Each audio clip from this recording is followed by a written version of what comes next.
โ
everyone, and welcome to the second day of the upper bracket semifinals between Hanwha Life Esports and T1. Again, the surprise matchup as it was Gen.G selecting D+, so these two are doing battle for a spot over in Gyeongju. Welcome everyone to the space. It's your boy Degon here alongside Professor Wadid, and Ox is here, everyone. Welcome, Ox. How are you? I'm pretty good, you know. Got to watch yesterday's series from home.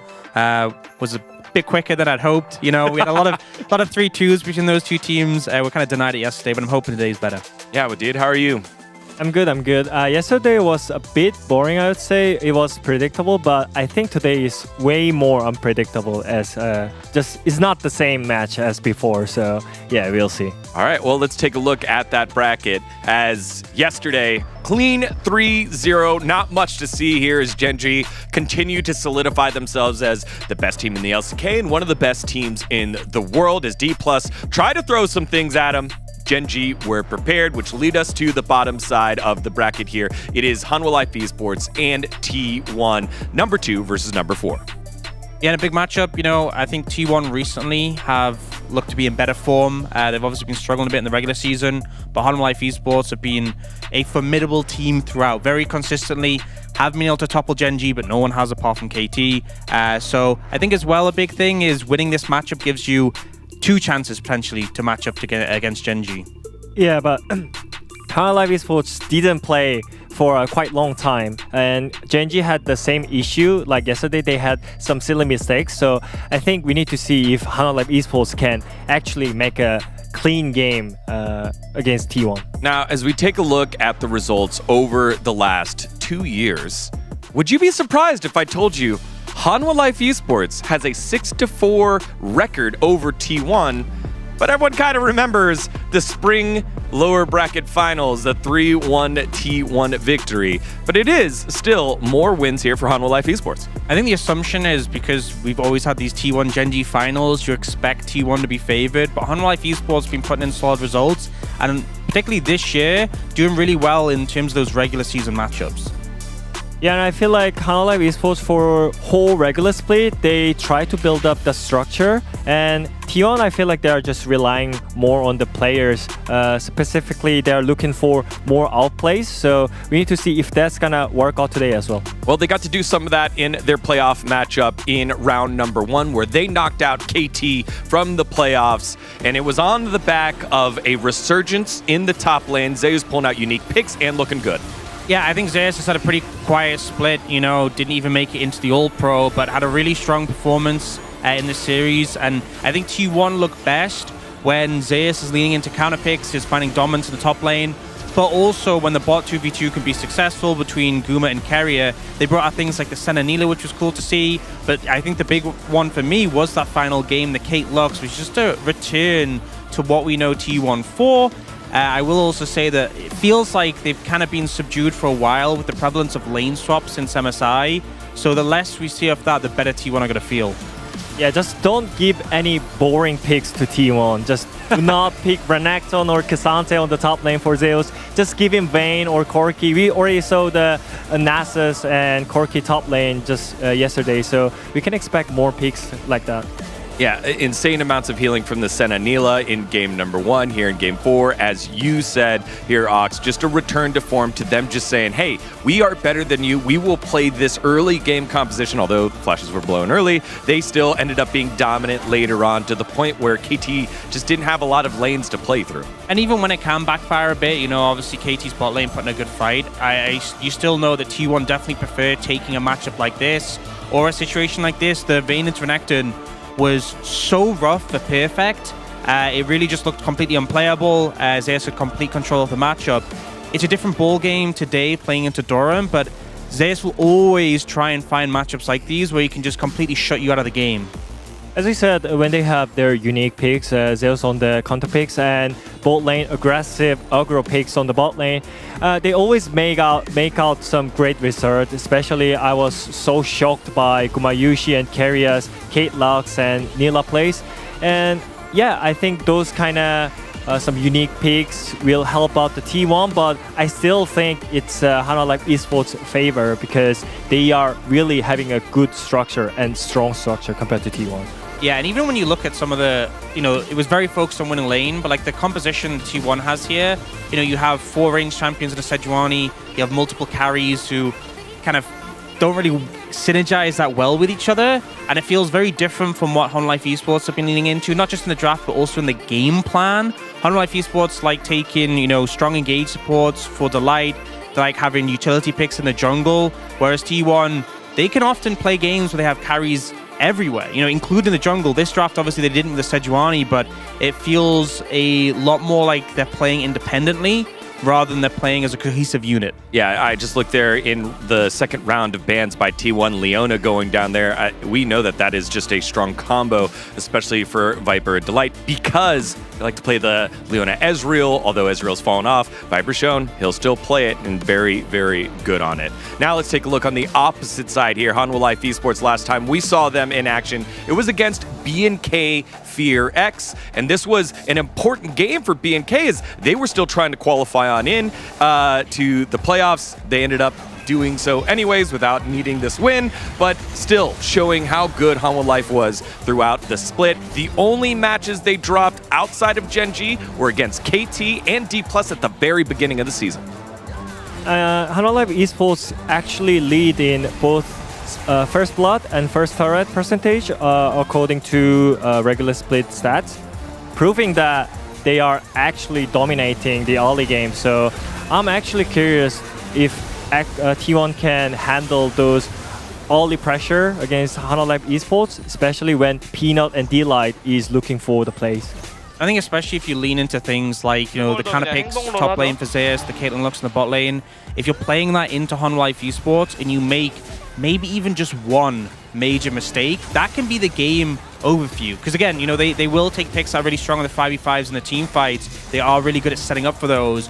But as you said, they will also be formidable in the early mid game if they're given the opportunity. So I think T1 has to be cleaner, crisper than they were against KT if that same strategy is going to work. Yeah, a clash against styles here where the strategy, as you said, Wadid, has been so much more consistent and clear here for Hanwha Life Esports and on the outside for T1. Trying to win with hands and doing so against an opponent that is stronger than KT. It'll be very, very interesting. You know what else will be? The jungle matchup here. Peanut, second team All-Pro, Owner, third team All-Pro. These two guys been around the block for such a long time and have been so dang good.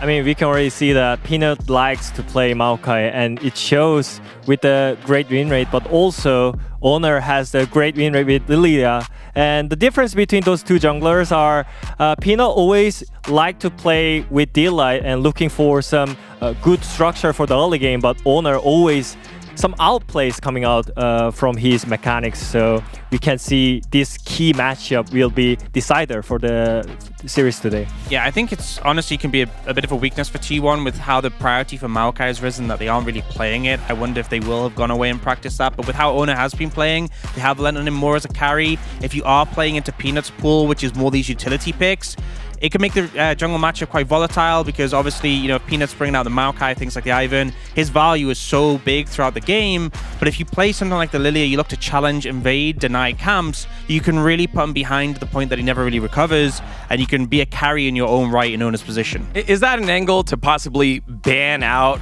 the jungle pool of Peanut and force him on something that isn't just utility, force him on a carry thing if you went like 4 jungle ban or something like that? I think the problem is there's just too many champions that are high priority in the pool at the moment. I feel like you have, teams are going to ban Maokai every single game against Peanut. We've seen that. We've seen multiple jungle bans thrown towards Peanut. He still has picks he can bring out. I just don't think 3 bans is enough, and you still have picks like Rumble in the meta who are kind of feeling like mandatory bans as well. Nass is a big one too. All right, well, we'll see how it all shakes up. Again, Lilia rising in priority, something Peanut does not play as much either. We'll see how that one shakes up. Now on the bottom side of the map, the 2 superstar bot laners, Guma and Viper. These two always bring it, and you can take a look at some of the picks here that have been popular here with it. Yeah, we already saw yesterday, aiming was completely invisible against Pace, who played Ziggs 3 games in a row. Yep. And I think those kind of easy champions are making the game really easier, but also Viper is known as really great AP mage bot lane, and he is trying Hue bot lane and Karthus bot lane in solo queue. So I'm expecting to him to play some of those random APs. Yeah, it definitely feels like we've had a big meta shift since regular season. You know, the nerfs to the AD carry items, the first items like the Static Shiv and the Kraken Slayer as well, have kind of pushed us away. So like a lot of the high priority picks we're seeing are champions who don't play those, which is where, you know, I feel like teams are experimented a bit. That's why we've had so many. And those mages bot really could come in. I'm glad to see, though, a lot of teams utilizing Ziggs really well. A lot more giving them the space to take plates, take towers, setting them up for that. And if you get to a point where Ziggs is strong, it's so hard to push the pace of the game on the other side, just because he can wave clear so effectively. He has so much long range damage, so much poke. If you have any setup on your team like a Maokai, it's so easy just to chunk someone on the back of that, and you may not even have to fight. You can just clear them off and go for an objective. I love that. Again, the deep dive by our Ziggs expert here on the desk. And Detective Woodid, if you weren't paying attention yesterday, he's the one that called out Garen is a counter pick, was practiced by Chovy, was pulled out yesterday against the Nasus. This time saying Hui and Karthus might be played on the bottom side of the map. We'll see if that happens. Now to the mid lane. The two superstar mid laners have had a lot of firepower in action in 1v1s and also action in solo deaths as well here, Ox. Yeah, I mean, they've both been looking for the solo kills. Zeka, his success rate really high. Faker first for mid lane in terms of solo kills, but also first in solo deaths, so not always getting the results he wants. We also have another stat, it's not displayed here, but he's actually first for isolated deaths in the LCK, which is kind of expected based on how T1 do perform with Faker in a side lane. They'll try and, you know, if a team claps onto him and he does die, they'll try to get something somewhere else. Yeah, as I said, I don't think T1 has great structure just in general for the game. So that's why Faker is having an issue on the side lane when it comes to the mid-late game. But I still think that there is a reason why Faker is called GOAT and he's unkillable Demon King. Just randomly, when it comes to the important match or the team needs him, he always comes back. So I'm expecting him to play something crazy today. Yeah, he's been looking a bit more of a killable Demon King. I mean, it's Proby, so... If he's in the solo lane. He's been taking the Proby inspiration at this point. All right, let's take a look at what the coaches had to say before this very important matchup. Again, winner of this will move to the offsite in Gyeongju, or the indoor stadium, at least, at minimum. It'll be a matchup before Genji. First, let's take a listen to the coaches. 안녕하세요. 하나생명 e스포츠 감독 최인규입니다. 반갑습니다. 앞선 경기들을 봤는데 역시 저력 있는 팀이라고 생각하고 항상 이제 중요한 순간에 만났을 때 저희도 고전을 했던 팀인 만큼 잘하는 팀이라고 생각하고 있습니다. 저희가 정규 시즌에서 T1을 두 번 다 만나서 이겼는데 이번에도 저희가 확실히 유리한 고지에 있다고 생각하고 저희가 좀 더 실력적으로 우세라고 생각하고 있습니다. 사실 전략적인 부분이라 자세히 말씀은 못 드리지만 저희가 먼저 T1의 좀 티어 정리 같은 것들을 볼 수 있었기 때문에 저희가 조금 더 전략적으로 좀 유리한 위치에 있지 않나 그렇게 생각하고 있습니다. 아무래도 요즘에 또 제우스 선수가 좀 조커픽들로 좀 좋은 폼을 보여주고 있어서 그런 점들이 조금 견제되는 것 같습니다. 3대 0으로 이기면 좋겠지만 3대 1 정도 예상하고 있습니다. 오늘 경기 꼭 승리하고 경주행 확정 짓도록 하겠습니다. 하나생명 화이팅! 안녕하세요. T1 감독 김정규입니다.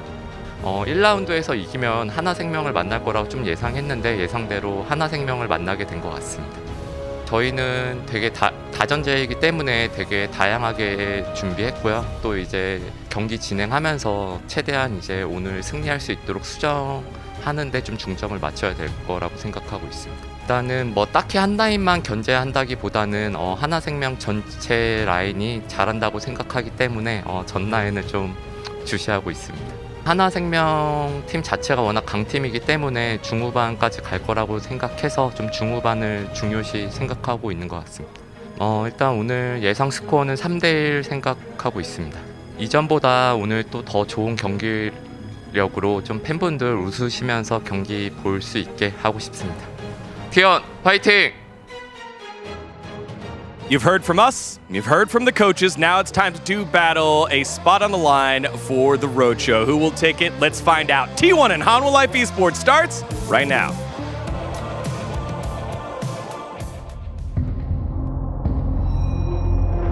I've seen the darkest of souls turn to ashes. It made me who I am today. I escaped from the latches of the shadows chasing me down. I'm not gonna run, I am standing my ground. Wherever I go, fear does not follow. Even when the storm hits and hell is abound.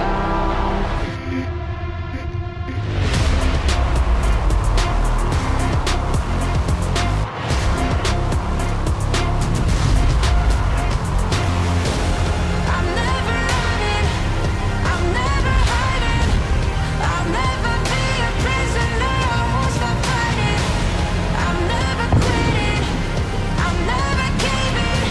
No, I'll never be a prisoner to your control. I'm never running, I'm never hiding. I'll never be a prisoner, I won't stop fighting. I'm never quitting, I'm never caving. No, I'll never be a prisoner to your control.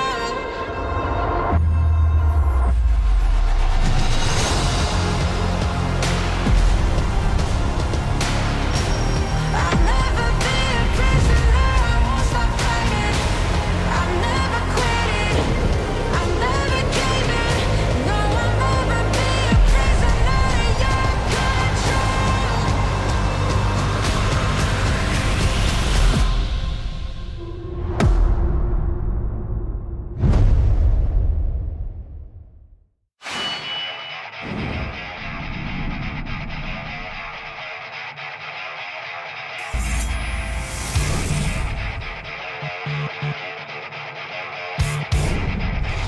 한화생명 전차가 이제 본격적인 궤도에 올랐단 말이에요. 한화생명 이거 한 번 달리면 어떻게 막나 이거 불악세 밟으면 사건 정갈사 한화생명이 신형전차 정말 든든합니다. 엔진을 풀로 가동하는군요. 왜 이렇게 잘해요? 프로 2라운드 진출 확정, 진정한 대권 후보에 올라섰습니다. G1 월드 스킨 주인들의 빌드업이 시작됩니다. 그리고 울진의 스타트를 전어유지가 기가 막히게 끊어줬어요. 슈퍼스타 그들이 돌아옵니다. LCK 비오피사 가을인가?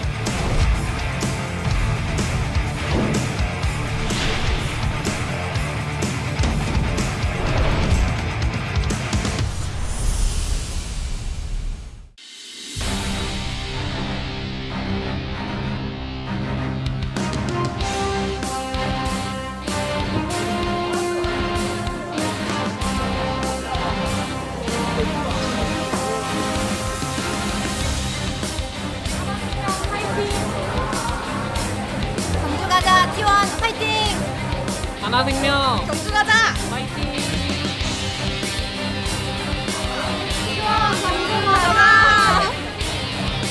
Welcome, ladies and gentlemen, to the Uribank 2024 LCK playoffs. I'm Atlas, I'm joined by Chronicler here, and we're ready to dive in to our second match of round 2, seeing who is going to make it further forward, whether Zeka's dream to go very, very close to his hometown in Gyeongju is going to come true, or whether T1's plot armor is just that powerful.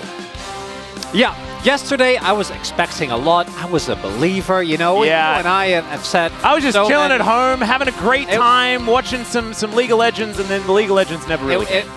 It just was a 3-0, and I'm worried because my hopes for today are just as high. And after being let down yesterday, I can only hope that today we get what we deserve, which is a back and forth between these two teams, who are in theory one, the clear favorite on paper, given the split that Hanwha's had. And the other one is the team with the most plot armor in League of Legends, as you already highlighted. Yeah, and look, there's been a lot of best of 3s that have been won by Hanwha Life Esports, not a lot of best of 5s, ladies and gentlemen. Let's dive into points of the match here, and as you can see, the all-time best of 5 head-to-head is not great here for Hanwha Life Esports. However, the last time they won was in this exact moment in spring. So, you know, maybe that's the angle. Playoffs round 2, that's where they can get it done. Yeah, once we get deeper into the split, as we saw last time around, that's when T1 can't get eliminated because we need T1 Gen.G in final. Yeah. So right now, neither team is going to get eliminated. The loser of this series will be playing DK, whereas the winner obviously going to take on Gen.G, a task Monumental. which currently no team in the LCK seems to be able to deal with. And we'll see how that is going to go, as Peanut is not playing Maokai. I can guarantee you that. That is not a thing that's happening, because I think Maokai in general, to me, this champion has been absolute god tier for like the last 2.5 years, and I wouldn't mind if we took something and maybe, you know, give him some rest. But Peanut is, I think, the best one. Peanut just has so much control, and even the fact that owner plays a great Lilia isn't going to be enough when Peanut gets his tree. Yeah, no. You ban all the trees against Peanut. That is rule number 1. This is a matchup that I'm very interested in, just because we've moved over to a new patch. A lot of experimentation is happening towards the bottom side of the map, and Viper is certainly a player that is very, very good at it. Oh, yeah. Viper, obviously, one of the original awesome dude enjoyers. Indeed. I'm actually very curious, because obviously we know each other's predictions, and this is kind of what I was hoping for. A lot of close calls, no free zeros just yet, and only what did is based enough, as he always does, to go for the free zero. And I think this is a good representation of where it should be, right? I know with my T1 prediction, I'm taking a bit of a gamble. I'm just relying on the team. We also knew this was coming. Yeah, no, this is the fan predictions are the most irrelevant when it is a T1 match. But it is still one of these things where I would actually, if you, and you are actually predicting that T1's going to win, I think on paper, based on what we've seen this season, that's ludicrous. But based on what T1 has done in best of 5s in the past, that is a different story entirely. And I think so much of it comes down to what's going to happen on the top side of the map. I think that in T1's recent match against KT, topside looked unplayable for Perfect. He was having a really rough series, but I think that it was all due to how well T1 played, and it's Doran that's going to be stepping into his shoes and making his way down into LoL Park here today. I think there is a monumental task on his shoulders today. Really has, and whereas Zeus had a really, really rough middle of the split in the beginning, I think he did start trending upwards pretty sharply towards the end. Had a couple of big carry games for Doran. It's kind of the opposite. I think that he started off pretty decent, but towards the end, a lot of the Doran factor, but kind of in a bad way, where he just, and it didn't end up mattering too much, but gave away a lot of free advantages, and then those was backed up by the rest of his team. Whereas for Zeus, again, like the Chase games, the Vayne games, it feels like slowly T1 is able to utilize his oppressiveness in lane to their gain, as opposed to the detriment the way it was at the beginning of summer. And look, he's trying to give away this hot pack as well, but no one's taking it. A little bit of a shame. He just wants to give a gift away, but he's going to have to instead take that on stage, and maybe he can use it to keep his hands warm. But like you say, I think Zeus has been an absolute monster in the playoffs thus far. I think a lot of limit testing so far this season for this man, who certainly did have some ups and downs, but that doesn't matter. Into the jungle now, and this is going to be a huge matchup that we're going to have to be laser focused on. Peanut is going to be the one making his way down now. I think probably our most consistent and most cerebral jungler that we have here in the LCK this season. Absolutely. Two absolute titans to me, the matchup where both players are playing at the absolute peak right now. Peanut has been such a consistent shot-calling voice in his team, and any jungle that allows him to control, like the Ivan, like the Maokai, he has just been exceptional on. And then on the flip side, taking on Owner, who in my opinion was the best performing member of T1 this split. You can rely on this man, was also a very pivotal part of their Worlds run last year, and is in great form right now. That matchup I'm going to be excited for. Hopefully his pathing in game going to be better than his pathing to the stage. He was like, T1 is going to do a lot better if I'm playing mid lane for HLE Esports. That was what his plan was, then realized that that was going to be impossible, so he's going to go the correct direction. But yeah, like you say, I think definitely a pivotal part of T1, and like you say, I think a little bit of an underrated part of their Worlds run. I still have that flash over the arrow ingrained into my brain. But this man in the mid lane for HLE Esports, Zeka, has been playing 3 champions so far this season. It has certainly been not a lot of drifting around when it comes to the champion pool, but he's been fantastic. Zeka has been the workhorse, right? He's not the flashy player on Hanwha, which is crazy given his 2022 Worlds run, which was insanely flashy. But I do think that right now he is the second best mid, and this is where I do perceive the biggest gap in form right now. Obviously, Faker had an incredible start to the year. His spring split outside of Chovy was one of the front runners for best mid. But in summer, we just haven't seen that. We already saw some of the stats. And I think it's noticeable for everyone that what normally is such a dependable part of the T1 roster right now isn't performing. And Faker needs to step up today, because if Zeka just gets to shove out every lane, gets to outperforming in team fights, it's going to be very hard for T1 to win. I do think that if there's any player that should be not performing well and you're going to still be okay with it, it's Faker. Because this guy is immune to any sort of negative feedback, any sort of negative anything. He just seems to be able to brush it off. And so I think that if you're a T1 fan, you never know what's going to happen, and Faker can certainly bounce back. This man on the bottom side of the map here for HLE Esports needs to bounce back himself. I think did have a little bit of a whimper towards the end of this season. Viper we were touting as possibly MVP of the split in the middle of it, but has really drifted away from that accolade as we've moved closer and closer to playoffs. And I think that this is a big moment for him to be able to step up and show that HLE Esports are the team that deserves to make it to the final. Really has been. Whereas Guma has been, for me, the second best and most consistent performing player ever, the showman as well. And what I love is that both of these bot laners have an absolutely exceptional champion pool. We already heard on the space that Karthus, that Hwei are being played by Viper. Well, for Guma, we also don't really have to look far to see the different type of champions that this man has piloted. And to me, this is the matchup where I have the most expectation when it comes to draft. What is going to be pulled out? Because both teams, I think, aren't going to get away with the standard handshakes of MF, you know, into G. I want to see some fireworks, Atlas. I'm very much looking forward to it. We're going to welcome Delight out onto the stage, though, as we get towards the support role. I think this is another really interesting one. Down here, it feels like the specialist versus the mad scientist, right? And this guy is a specialist. This guy knows his engages. You get him onto a rel or something like that, he's a monster. To me, has the best eye for engages in the LCK. Lahenz's movement around the map, obviously exceptional. Karia's cooking is amazing, but Delight, when it comes to getting you the right engage at the right time, absolutely exceptional. And what Karia does is so different, because his laning presence is what made many of T1's deep runs possible, right? It's the adaptation they made towards last year when it came to the bot lane meta, swapping back to the pushing supports, obviously last year in spring as well, the W80 carry meta. But is that going to be enough here today? Because if he doesn't shut down Delight in lane, if they can't keep Viper down, T1's game plan just naturally falls apart. They rely on Karia and Guma performing. Yep, and I think that Karia has the most, like, nah, I'll win energy out of any player on T1, or any player that's actually just walked onto LoL Park here today.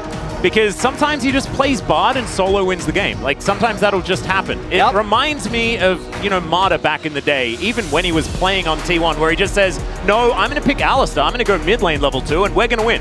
And that happened all the time. I thought you were going to say Beryl. You've conditioned me. No. I went back a little bit further so it wouldn't be as controversial. That's what I went for here. I think you're safe with the Mata pick. I'm really excited about this matchup. I think this is a matchup that, unlike yesterday, where we had some diversity in score, but no diversity in prediction at all. Another player that I really like. Yeah. This one is wholeheartedly, I think, a bit of a toss-up when it comes to the actual results. I think HLE should be favored given what we've seen of them, but we just know, given the history and the consistent performance of T1 over the last couple of years, that they are expected to. And look at this. Obviously, in the playoffs, you know, we see Guma's stats take a bit of an upgrade, but that is also given the fact that they were playing as AT, who unfortunately did not. Sample size lacking a little. Yeah, they also didn't flip head, so it's unfortunately the best. And for Viper, I agree with what you were saying earlier. Viper, to many of us, and we all voted for him first All-Pro in spring as well. Yep. Just did start dropping off during summer, and he needs to step up here today because to me, the resurgence of Guma carrier specifically has also made Zeus' life easier, because if you have bot side pressure, then Zeus has a lot more leeway because jungle needs to cover.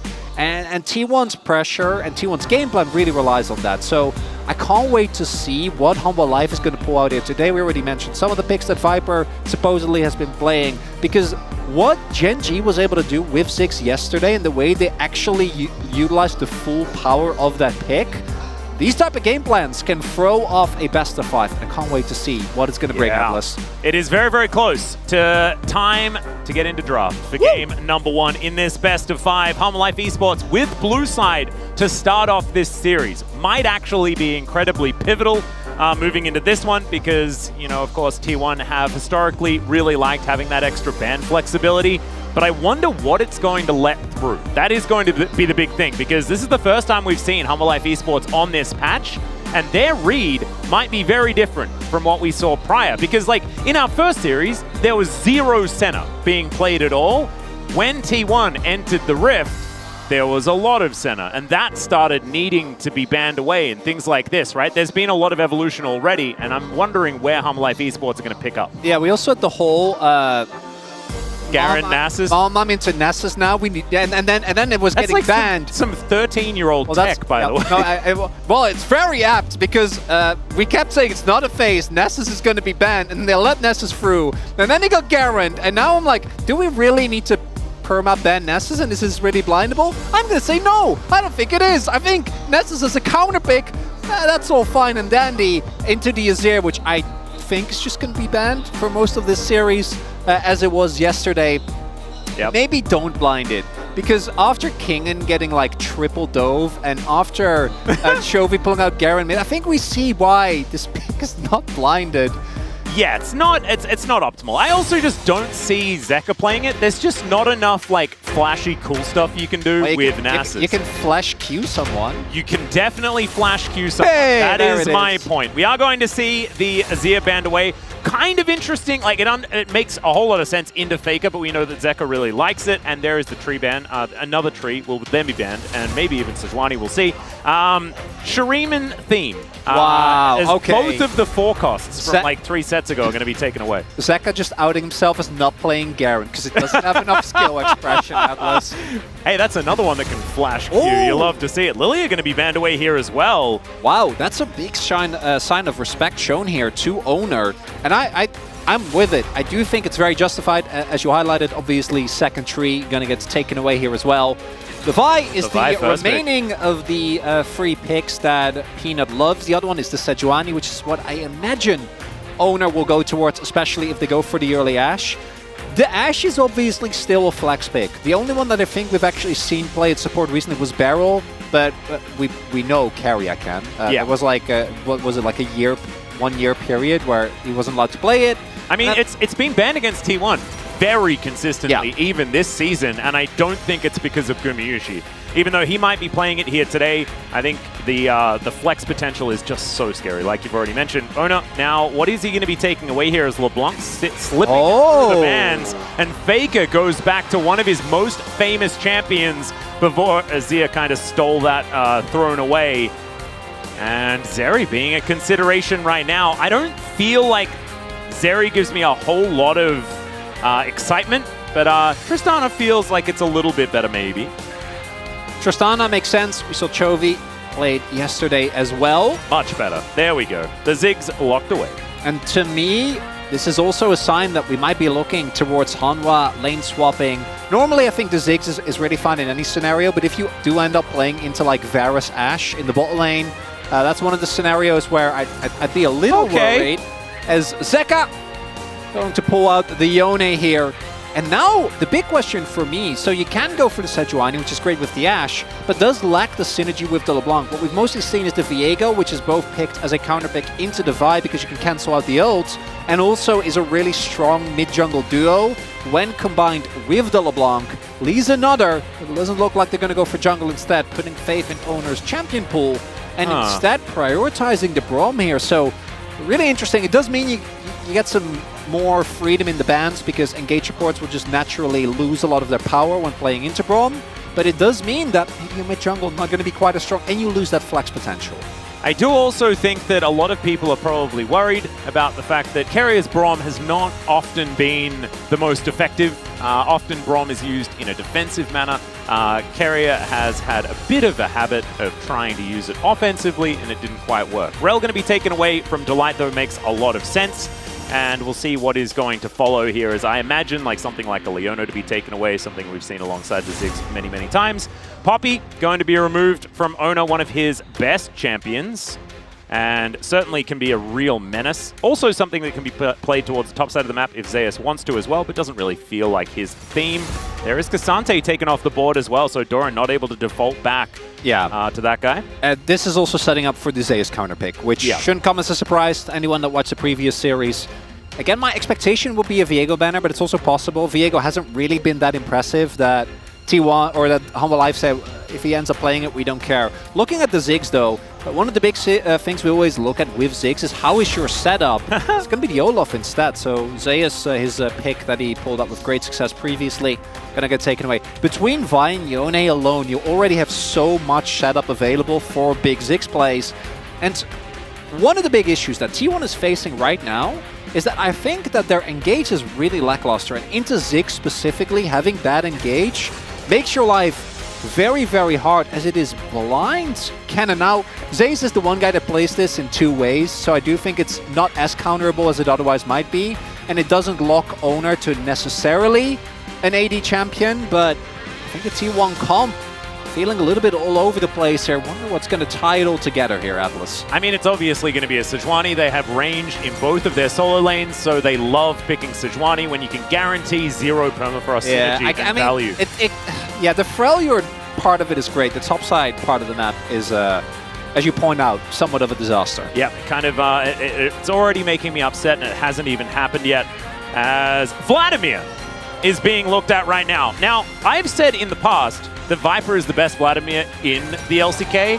It's going to be locked in. Doran is the one that's going to be playing it on the top side of the map into the cannon. One of the oldest cannon counterpicks that has ever existed. I have already seen a game, which was also from a Humble Life top laner, where he did in fact play in Challengers the Vladimir. I remember that. I was like, what? Hasn't this recently happened? Oh, it did. And maybe they've been doing in-house scrims, and that's what sort of gave it away. My boy as that played is it. Owner's Lee Sin. That's much better than Sejuani. Yeah, and that's Lee LeBlanc. Yeah, that makes us a lot happier. But yeah, Rooster played it in Challengers. Unfortunately, didn't get the win. Very excited to see what it'll do here. I also am still not sure what Zeus is going to go, because I feel like into the AP variety, Vladimir is going to feel great. Into AD, that's a lot of extra consistent damage. Might be somewhat of a problem, but looking at the comp, T1, they're playing a pick comp. You have some team fighting power, you know, later in the game, if you can get a good cannon flank off and you can deny vision. But outside of that, this is designed to get as much shove in every single lane, be first to every objective, and whoever dares to even remotely approach is going to get picked. For Humble Life, it's a great team fighting comp. There is an incredible amount of setup, an incredible amount of 5v5 power, and if they are able to get the Ziggs out of lane and actually try and find plays around the map, we have seen how quickly you can accelerate games. So early game going to be absolutely pivotal here, Atlas. And if we get a Hemo Plague with a Mega Inferno Bomb and everyone's charmed, I think everyone will instantly die on T1 side. It is just... That is a terrifying wombo combo to potentially come out, especially when you then can layer a Yone over the top of it and you've got Peanut to start the fight. I think that Humble Life Esports, this is exactly their bread and butter, but on the side of T1, early tempo, early control. It's bread and butter all over the place. We are having a lunch party here or something like that, Chronicler. It's going to be really exciting. Let's jump into the rip for game number 1.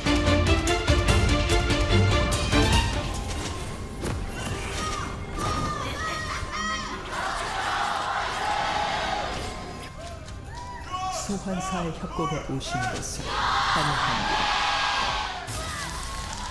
Now, you can see Doran here has gone for a very old skin on the Vladimir. I'm personally a little bit disappointed that he didn't go for Nosferatu, which is definitely the hipster choice. And now he's possibly going to die.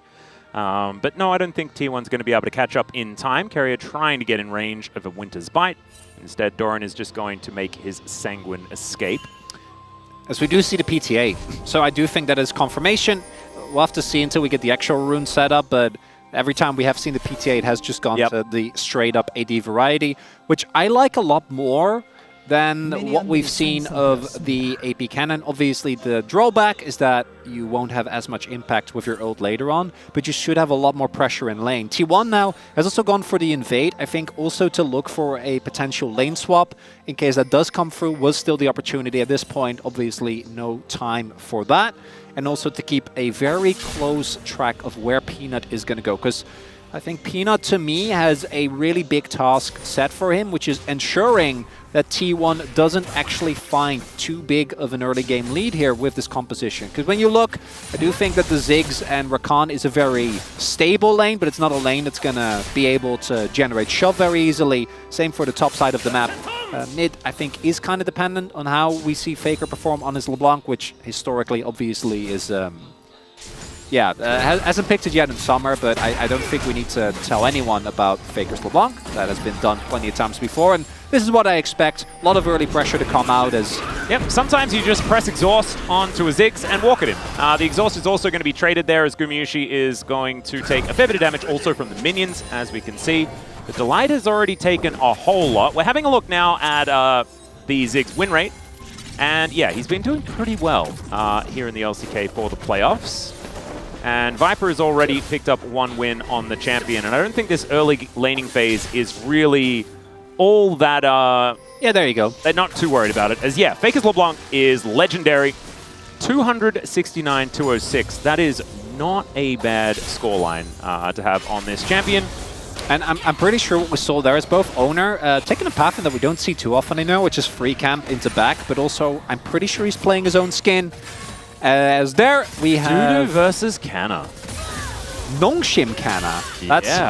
That's a blast from the past right there. And also, the fact that it was Harmolife Esports that played this last is very interesting. But of course, Dudu is now on Quantum Freaks. And so going to be a very different story there. If they can actually make this Vladimir work, though, it does add a string to their bow. Because... like, Viper in the Awesome Dude meta of quite a few years ago was definitely a phenomenal Vladimir player, and there has been a lot more, you know, mages being played in the bottom lane. So maybe it's going to be like an extra flex for Harmolife, but we'll just have to see whether it actually works. Might just be tech into the cannon that we have seen already this season in Challenger, like you were talking about. Could be a thing. Wonder when Zace is going to pick up the Wits End as well. That item in particular, I think, is just so insanely strong when playing into something like Vladimir. As Peanut has been able to just do his full clear. Owner gonna be spotted when he gets towards his Krug, but Owner has already gotten the back in, so he's sitting on just a longsword. Yeah, as you mentioned, particularly with the sustain you get from Doran's shield, as well as the very common setup that basically every mid-lane or melee and even a lot of the AD carries running, like the Absorb Life, the Fleet Footwork. We know this gives you just a pretty unreasonable amount of sustain, and I think post-6 is where we're going to expect to see a lot more aggression, although Zeka... Yep, Chain is going to connect, good Q is going to come through there as Owner is going to look to try and get it, but he is going to tank that turret a whole lot, and the shield comes in, and that's going to keep Zeka alive. Does have to use his flash, but you can see already T1's game plan is pretty well known. I was expecting Faker to maybe try and go for a flash there. Not going to be the case. Zeka sustains through it. It's going to be a flash-for-flash trade. Still not the end of the world for T1. Owner doesn't have a lot of his camps up, so it is a relatively low-cost gank. Nicely done by Zeka to actually stay alive there. Damage just not enough. As we do see, as mentioned earlier, Owner is going to get spotted on the ward. Yep, pretty cool skin there as well. Yeah, as I mentioned. Yeah, not bad. Banky making a surprise appearance as well. All right, well, Santa Braum is going to be going back. As we can see, Zeka, fresh off the back himself, is looking for a bit of harassment, but Faker is going to be able to dish back quite a bit. As the pool is going to come through there, some Tides of Blood coming out, and I'm just doing my very best to try and remember what Vladimir's abilities are called, and didn't do too badly. But you can see the trading is not as good, considering the fact that it is the AD cannon, but Lucidity Boots now picked up for Doran, and he's just going to happily scale until later into the game. We have seen, like, so many of these Vladimir builds have just been the most AP you can possibly build on a champion is the build path. Yeah, we've seen things like the Cosmic Drive, very, very high. Just getting a death cap, like second item, very common. Yep. Rocket Belt, obviously, also the buffs that it received recently, where it got a ton of extra health, has made it a lot more desirable. And if you're Vladimir, that kind of does sound like a dream scenario, as we do have the trade coming through here, where the grubs are being taken by T1. We do have the light in the area, but with Cryo for top and mid, I don't think that they can get more than maybe a cheeky steal here for Peanut. Yeah, Peanut is just going to walk in and sort of punch a little bit here, as Delight will throw the exhaust down onto Faker. He just pops back to his distortion and says thanks for the summoner spell, as T1 have managed to take all 3 of the first grubs. 4 minutes until we have an Infernal Drake on the Rift, meaning that Chemtech Soul's still going to be an opportunity here. We do know that Orcs is on the space right now, and so hopefully he's paying attention. We don't get that. Chemtech, so I imagine like Doran would be pretty happy with it. I'm sure he'll keep it together. Yeah. We can trust them. Yeah, they're Delight making sure that he uses his exhaust optimally, so always have it on cooldown. Yep, so that's that the thing. you get the most uses out of it. Obviously, Viper's going to be completely fine here towards the bot side. The expectation with this Brom and Ash lane is just that you have Cryo. Actually setting up dive, actually setting up plays is obviously a lot harder. The main thing for T1, I think, is this next dragon. Giving over the first dragon in of itself, not the end of the world, but you are looking ideally to turn that bot side and mid lane pressure as Ozeka. Yeah, he is going to get hit. There's the ulti. It is blocked, but does do a fair bit of work as the kick comes through. Chain going to come down, and now Peanut's looking for Ona. He's taken a lot of damage. Cease and desist comes in, and that's first blood to Peanut. And Faker now looking to try and get him, but the arrow is going to sail wide, and he says, top of the morning. Arrow will hit onto Doran. He goes into his pool eventually, but says that was rude. My goodness. And that's a double, not even close, from the Hanwha player. Yeah, no, exactly. We planned this, is what they said. Yeah. So, in the end, wonderful counter again coming through from Peanut, being able to again deny the play. Owner this time pays for it with his life. The damage threshold's just not quite enough to actually chew through this Yone. And not only that, but then the fact that Doran also just kind of shrugs it off because it's Vladimir. Very, very funny. Zeus also hasn't backed in a little bit, and obviously the offset of getting the on-hit build is that your ult doesn't actually chunk people nearly as much as it otherwise could. I'm going to see Guma just continuously apply pressure towards Viper here. One of the big things with the Ziggs that we've mentioned in passing is the teleport being there. As we take another look here, so this is, I think, all things considered well done. They're able to deny him the ult exit. The problem is that Owner doesn't really have a great angle to try and kick him back, which in turn sets up the play. And Peanut plays it very cleanly, gets the flash Q, is able to then follow up with the ultimate and ensure that he doesn't get hit. And look at the Delight also coming in there. So even if you want to go a little bit more aggressive onto Peanut there wasn't really an opportunity there. That's a big cancel. Yeah, Mega Inferno Bomb comes down as well as Gumayushi. It looked like he took no damage, but Barrier was used, and that ate perfectly the damage of the Mega Inferno Bomb, made it look like a spectator error. That was very weird and very cool. The interaction, so they get a summon a spell in trade for an ultimate, and they also delay the back of Guma. Yeah, I forgot some other AD carry did this at the Ziggs as well, and I'm like, man, that was clean timing. We should think of a name for that. You know, it's like the same as a Captain Jack, where you barrier so cleanly that it looks like you don't take damage. Or maybe we can call it Captain Barry. Lock it in, Atlas! Hell Captain Barry it is! That was a beautiful Captain Barry there from Gumayushi.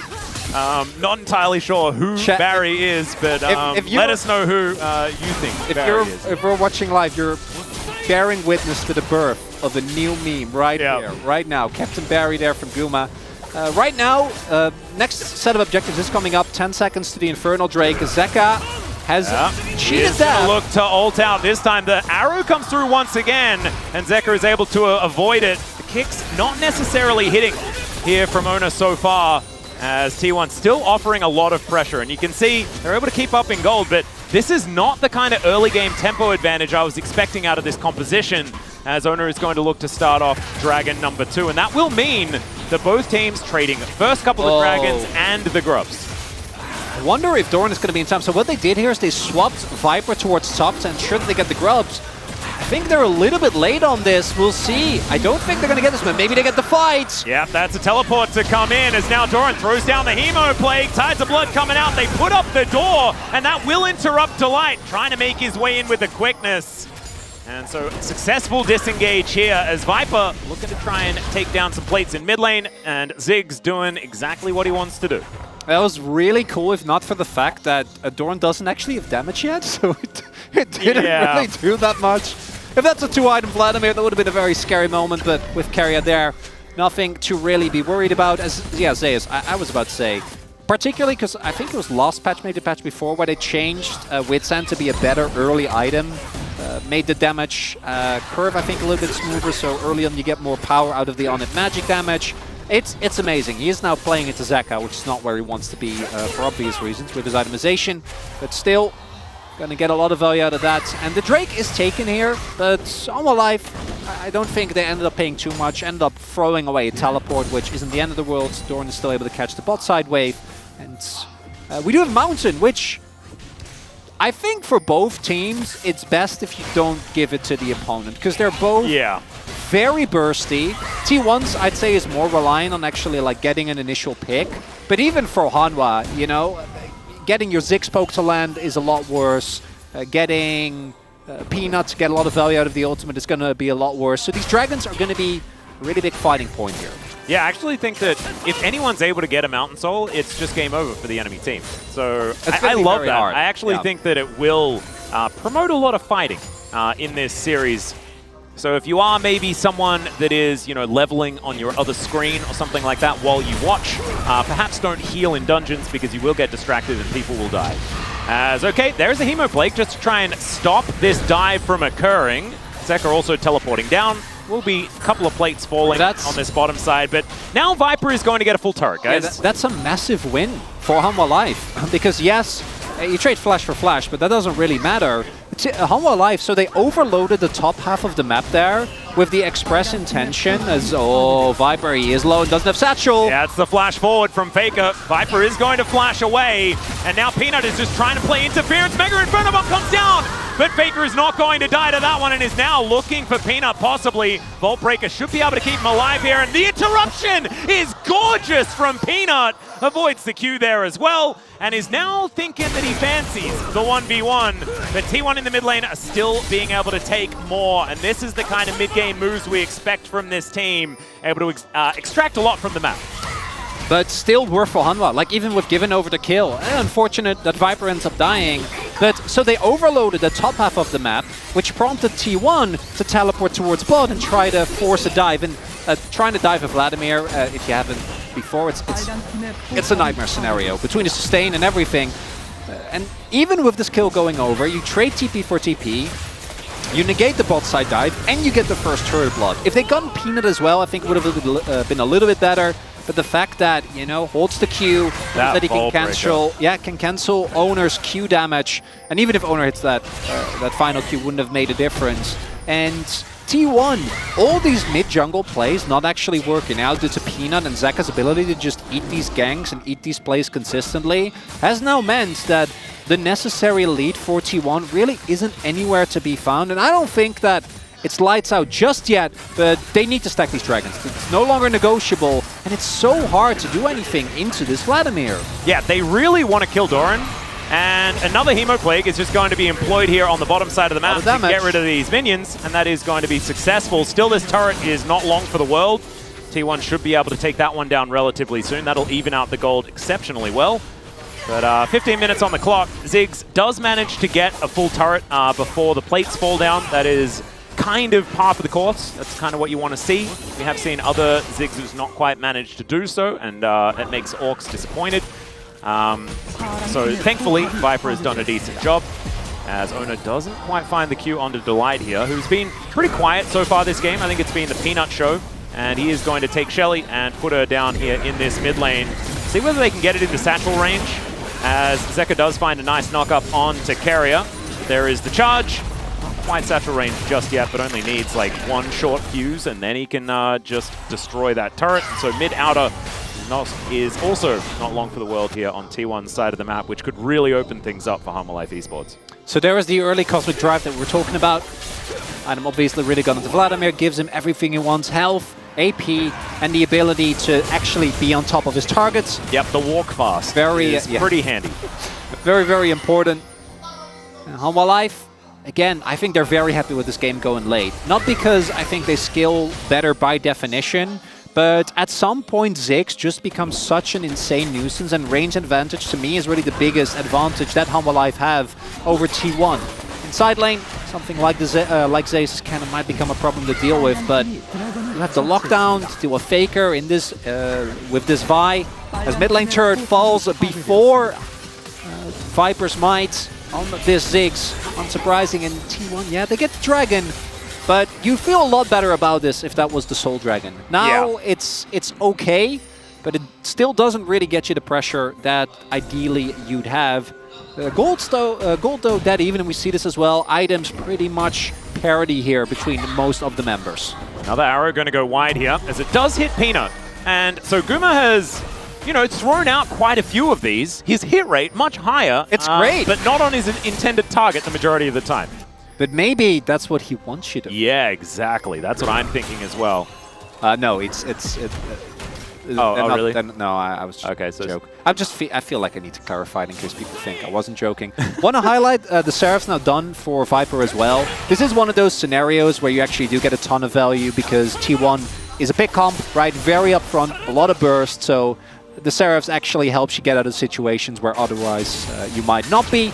And there's, in theory, a Mountain Soul on the table as well. And I just don't want to think about all of those extra resistances, plus an extra shield, and then the other shield that you also have. That is a lot of effective health that even a little Ziggs is going to have.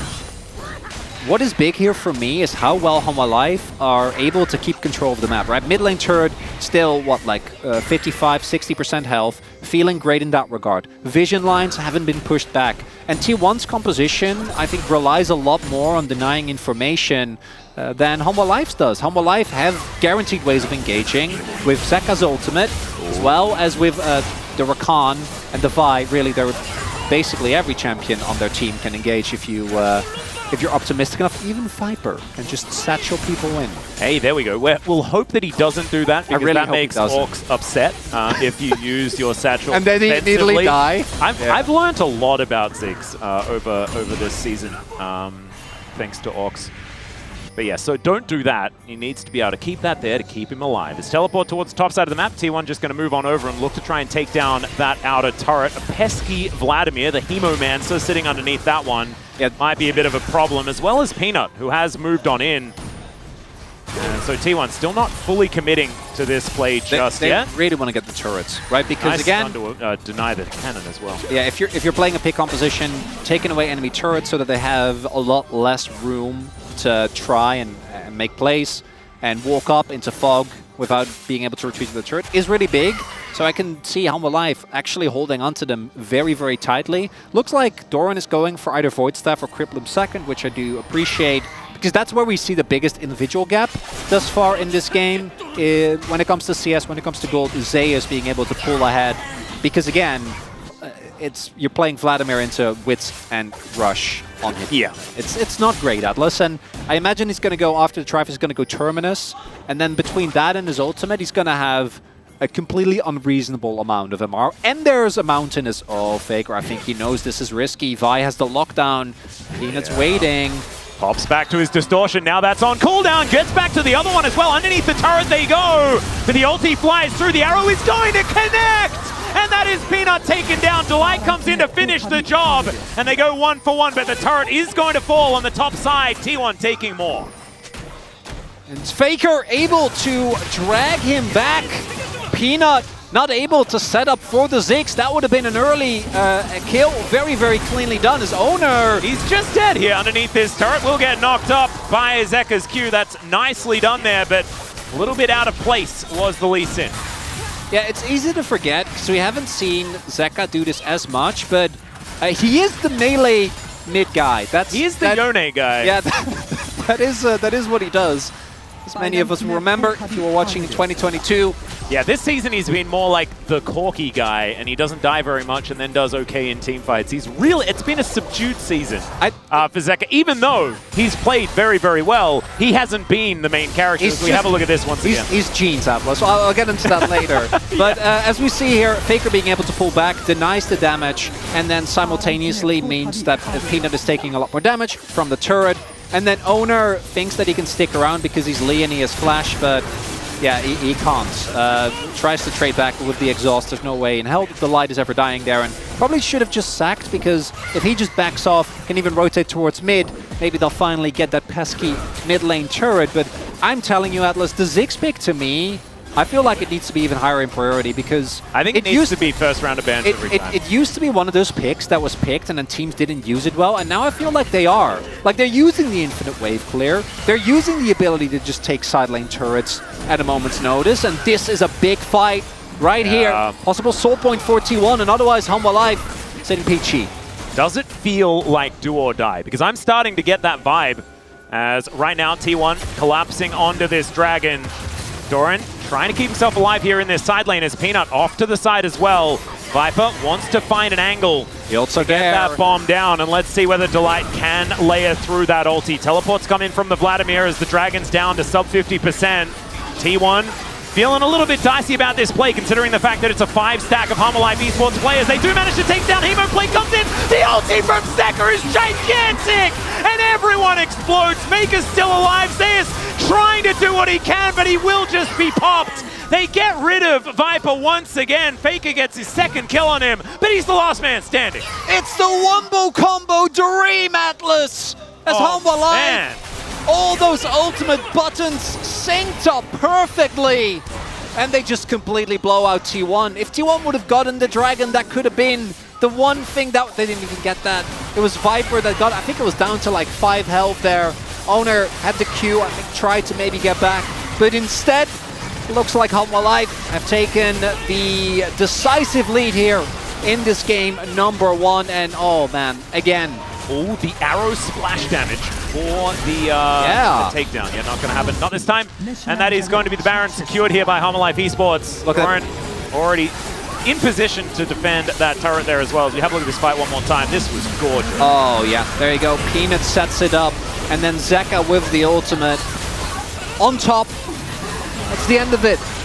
Like, you know, like they didn't even really need the light to keep. Remember, the fight was already won. Just through those 2 ultimates, and even though Viper goes down, who cares? He's done his job, right? Like, he's drawn a lot of the pressure. He pressed his R button when Hanwha did, and this is what we were talking about, why T1 needed to get the early game lead that wasn't found because of the play from Peanut and Zeka. It's because if they don't, and you get into team fights on even footing, it's not great. Yeah, and I think a lot of people say that Vi is a pretty binary champion. Peanut got like double knockbacks and secured the ulti on exactly the right play. We saw already using that Vault Breaker to interrupt things. Like, he is having a day out here today on the Vi. And I think that might have been that straw, you know, that we talk about when it comes to the backs of camels. Oh yeah. Because Humble Life Esports with this Baron are pushing down this inner turret on the top side. And with Baron, it's a Ziggs. And he just mows everything down. He's a demolitionist. And T1, yeah, the composition relies on denying vision, and they're not having any. Horizon Focus is pretty good at getting vision, isn't it? Also just, okay, Doran is Vladimir. gonna press pool. Yeah, it's Vladimir. Oh, it's a pool party Ziggs, and he's got a pool ability. Isn't that cool? The Sanguine Pool. Is it a Sanguine Pool party that Viper's having? Is it also Zeka on the pool party Yone? Oh, I don't know. That could be even better, Atlas. He does look... I think he did have some beach vibes, if I remember. That he's in a side lane right now. We are going to see that Faker is looking to try and deny this take on the inner turret, but it's not going to happen. Another pull going to come forward. There's a Mega Inferno Bomb. So much damage as Gumayushi is just eviscerated. There goes Owner as well, and the ulti comes through from Zeka. Oh my goodness. He does turn up. He's like, is there a beach party happening? And they're going to find it. Delight just whips that one completely, but I don't think Peanut's going to go down. Once again, tips the hat as the Yeah, the Blast Cone is going to get Faker to safety, and Life Esports really, like 6,000 gold is now their lead, and they're looking to try and break open the base here at 25 minutes. Yeah, this is where you start discussing the next game, Atlas. And I think this one is pretty textbook, right? Coming out of draft, we knew T1 had to use the mid jungle. I don't even feel like it was misplays early on that like Owner and Faker did actually try repeatedly to make the plays work, but Life just read them like a book. Zeka is deathless, by the way. He got ganked like 15 times. Yeah, I think Zeka has had an incredible game. Oh, yeah. And I think that like if the POG goes to Peanut, I think that's okay. Okay, we're going to get a bit of an interrupt here on to Delight, who is pretty tanky to be perfectly honest, looking for some cooldowns. Is now Peanut setting up for it, and T1 realizing that they cannot go too far. So Zeka is Jeans, right? Like I kind of, because this fight. Right, yeah, okay. I want to get into this, but this is the combi we're talking about. Hemo Plague, Violence. I mean, Broadcast doesn't do anything either when it's Mega Inferno Bomb Hemo Plague. Like, you can't door those. No, you can't. So they're such an important part of a wardrobe, and they're so understated. But having great genes, just it makes you feel wonderful. It really does, right? It's usable in so many different situations. And you can dress it up, dress it down. Yeah. Sure, it might not be the standout of your outfit, but you know it's an important part. It absolutely is. In a situation like this, you know, just denim and a white T-shirt, Peanut's the white tee. Zeka's he's a genius. He's playing Vi. That's as white T-shirt as it gets, but it just works. And what's Doran? He's like, is he like the shirt that you wear, the Hawaiian shirt that you wear over the white T-shirt? Yeah, he's like I don't know. Pick your accessory of choice. Sunglasses or something like that. The sunnies, a watch. Yeah. Maybe some an understated what's the chain. hat that Brolaf wears? Maybe that's Doran. All right, Mega Inferno Bomb, just get rid of the minion wave. It is not going to be enough to save this turret. And I think, yeah, Doran might also be dead. The kick does come back, and that chain CCs the Vladimir. A bit of an opportunity here as Life Esports are taking a fair bit on the other side of the map, as Faker kind of outplaying Zeka here, but he just bounces back.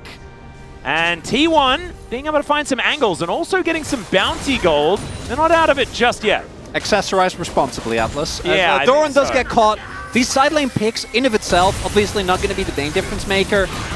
Main thing is what can they get out of it. And unfortunately, an inner is good, but when you're sitting at a deficit like this, it isn't really that much in the grand scheme of things.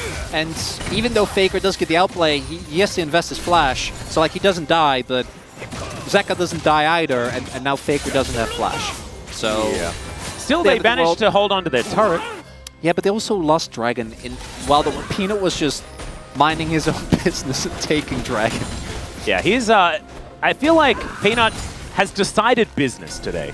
Yeah. You know, we were having a conversation earlier on, and I was even talking to Sunke about it earlier. I think this series all comes down to which Peanut we get. And I think that we've gotten the Peanut that really wants to win. And I think if you're a T1 fan, that is a worrying sign, because when he's on, he's really, really on. And we're going to check him out right now. I may have just cursed him, so we'll just have to keep an eye on what he's going to do next. Do you want to say something good about Zeus? All right. That's such a good game. Only died once. Yeah, he is also killing it in a turret. It's really cool. Bounty gold! He's now really dead, but he did do his job. And they're just not going to waste any cooldowns on him. Did do a fair bit of damage to Zeka, but he is going to be able to get all that back. Infinity Edge now in hand for the Yone. 206. And yeah. So Baron's up. My favorite part of this is that Life, like, they're not even afraid. They're actually going to start Baron. Like, they're not afraid of the crossmap because look at their vision. Yeah. They know everything that's happening. They can invest a bunch of people to kill an annoying Yordle inside. They have a Ziggs, who's got a teleport flank happening here as well. Carrier in a fair bit of trouble. Let's see whether Owner can actually make this one happen. That could make it extend. There's a bounty as well. Yep, in goes Peanut. They're looking for the fight. Mega Inferno Bomb comes down. They lock up the Ash, and They just had a Freljordian bounty out, I guess, on both of them. As now Faker's in trouble. He is just dead. I think that is Hemoplague will be able to finish. Never mind. Okay, Secret Chains up Agent's some of Owner. these. Yeah, Owner is just looking to try and get it done. Okay. Zeka is 1v1ing the Baron. They still don't know. Faker is Alcove Gaming, looking to try and get himself out. They don't It's going know. to be Viper that Oh locks my up that. God. Sorry, it's Delight that locks It's the up. loop gone! This is super weird. I have no idea what's going on here. He's looped around forever. He's looking for the angle, but he gives away his position. And now they're going to try and get him out of there. The knockup does come on through. The Ziggs locks up the kill. Zeus is not able to take down the Baron, and this game is over, ladies and gentlemen. Owner just sitting in that brush as his entire team gets massacred. Like, guys, if I can steal it was like it'll be Galaxy worth it. Galaxy Brain confusion over and over again. And it turned into a little bit of a confusing outcome there as T1, they had to throw a Hail Mary. It did not connect, and Humble Life Esports are looking to take down game number 1. Absolute masterclass from the mid-jungle duo from Hanwha Life here. Able to detect every single early play. And again, I know he wasn't the main character, but that Zig pick, we got to look after it because it feels like it also allows Zeka to just pick Yone like this. Yeah, and he went 4-0-10, and he had, like, he was the one focused in the early game. 15 gang settlers. I know, it's absolutely absurd. I think Humble Life Esports really came to play here today. It was blue side that they did have T1 now with a lot more flexibility moving into game number 2, but because Humble Life Esports start on blue, then they're going to have to break the serve, right? And so T1, a difficult task ahead of them here, and we'll see whether they can keep themselves in the series after this next one. But Humble Life, I think when I see Peanut play like that, it really makes you worry for the opposition because this is a Humble Life Esports that are very, very scary. T1 trying to go for a pick composition, just didn't end up working out. There were some parts of the drop, I actually feel like the on-hit cannon, you know, that kind of did what it needed to. Got a lead, but the mid-jungle not getting anything in the early game just ended up being too big of a detriment. And the priority on Ashe and Braum, when you know that Hanwha Life are probably going to play dive and Ziggs is there, it doesn't inspire confidence. We're going to have to see a big swap up here because otherwise Hanwha Life is going to run them over, Atlas. They certainly could. I think that there are definitely some things you can look at that can be adjusted. And yes, I think our eyes are glued to the Braum. That it is now time for us to take a short break. When we get back, it is going to be the space breaking down that game number 1. Zeka's parents here or at least Zeka's mom is in the audience giving him a whole lot of extra power. Let's see whether it works as we head to the break, and then we'll see the space immediately after.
애쉬 풀 있나? 풀 있다. 나 그냥 공 20초. 앞으로 질러도 돼. 사도 되거든. 나 공 10초. 내가 스택 쌓아서 볼게. 나 풀 돼. 공 되니까 막 일단 폭탄 때려봐. 블라디나 스택. 공 11초. 나클 먼저 하고 르블랑 10초. 그럼 때릴 거다. 애쉬 넣어. 야, 공 5초. 애쉬 봐. 애쉬 노플. 야, 타워 쳐봐. 브라운까지만. 애쉬 노플. 타워. 나 공 되는데. 블랑 노플이야. 타워 좀 실패. 홍방어 좀.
뭔가 들리는 엔진 소리. 화약창이 막 자욱합니다. 부지는 있어도 몰락은 없습니다. T1 승리합니다. 본인들만의 색깔을 살렸던 경기들이 확실히 좋다는 생각이 들거든요.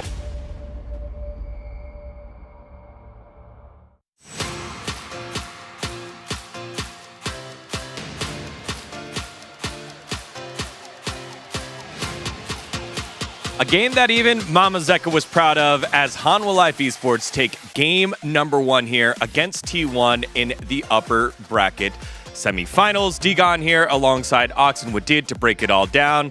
And after the opening ceremonies, it felt like T1 just really had a tough time in the draft here, Ox. Yeah, there's a lot of things I really wasn't happy with. I think the main thing that stood out to me initially was the Braum blind pick into Ziggs.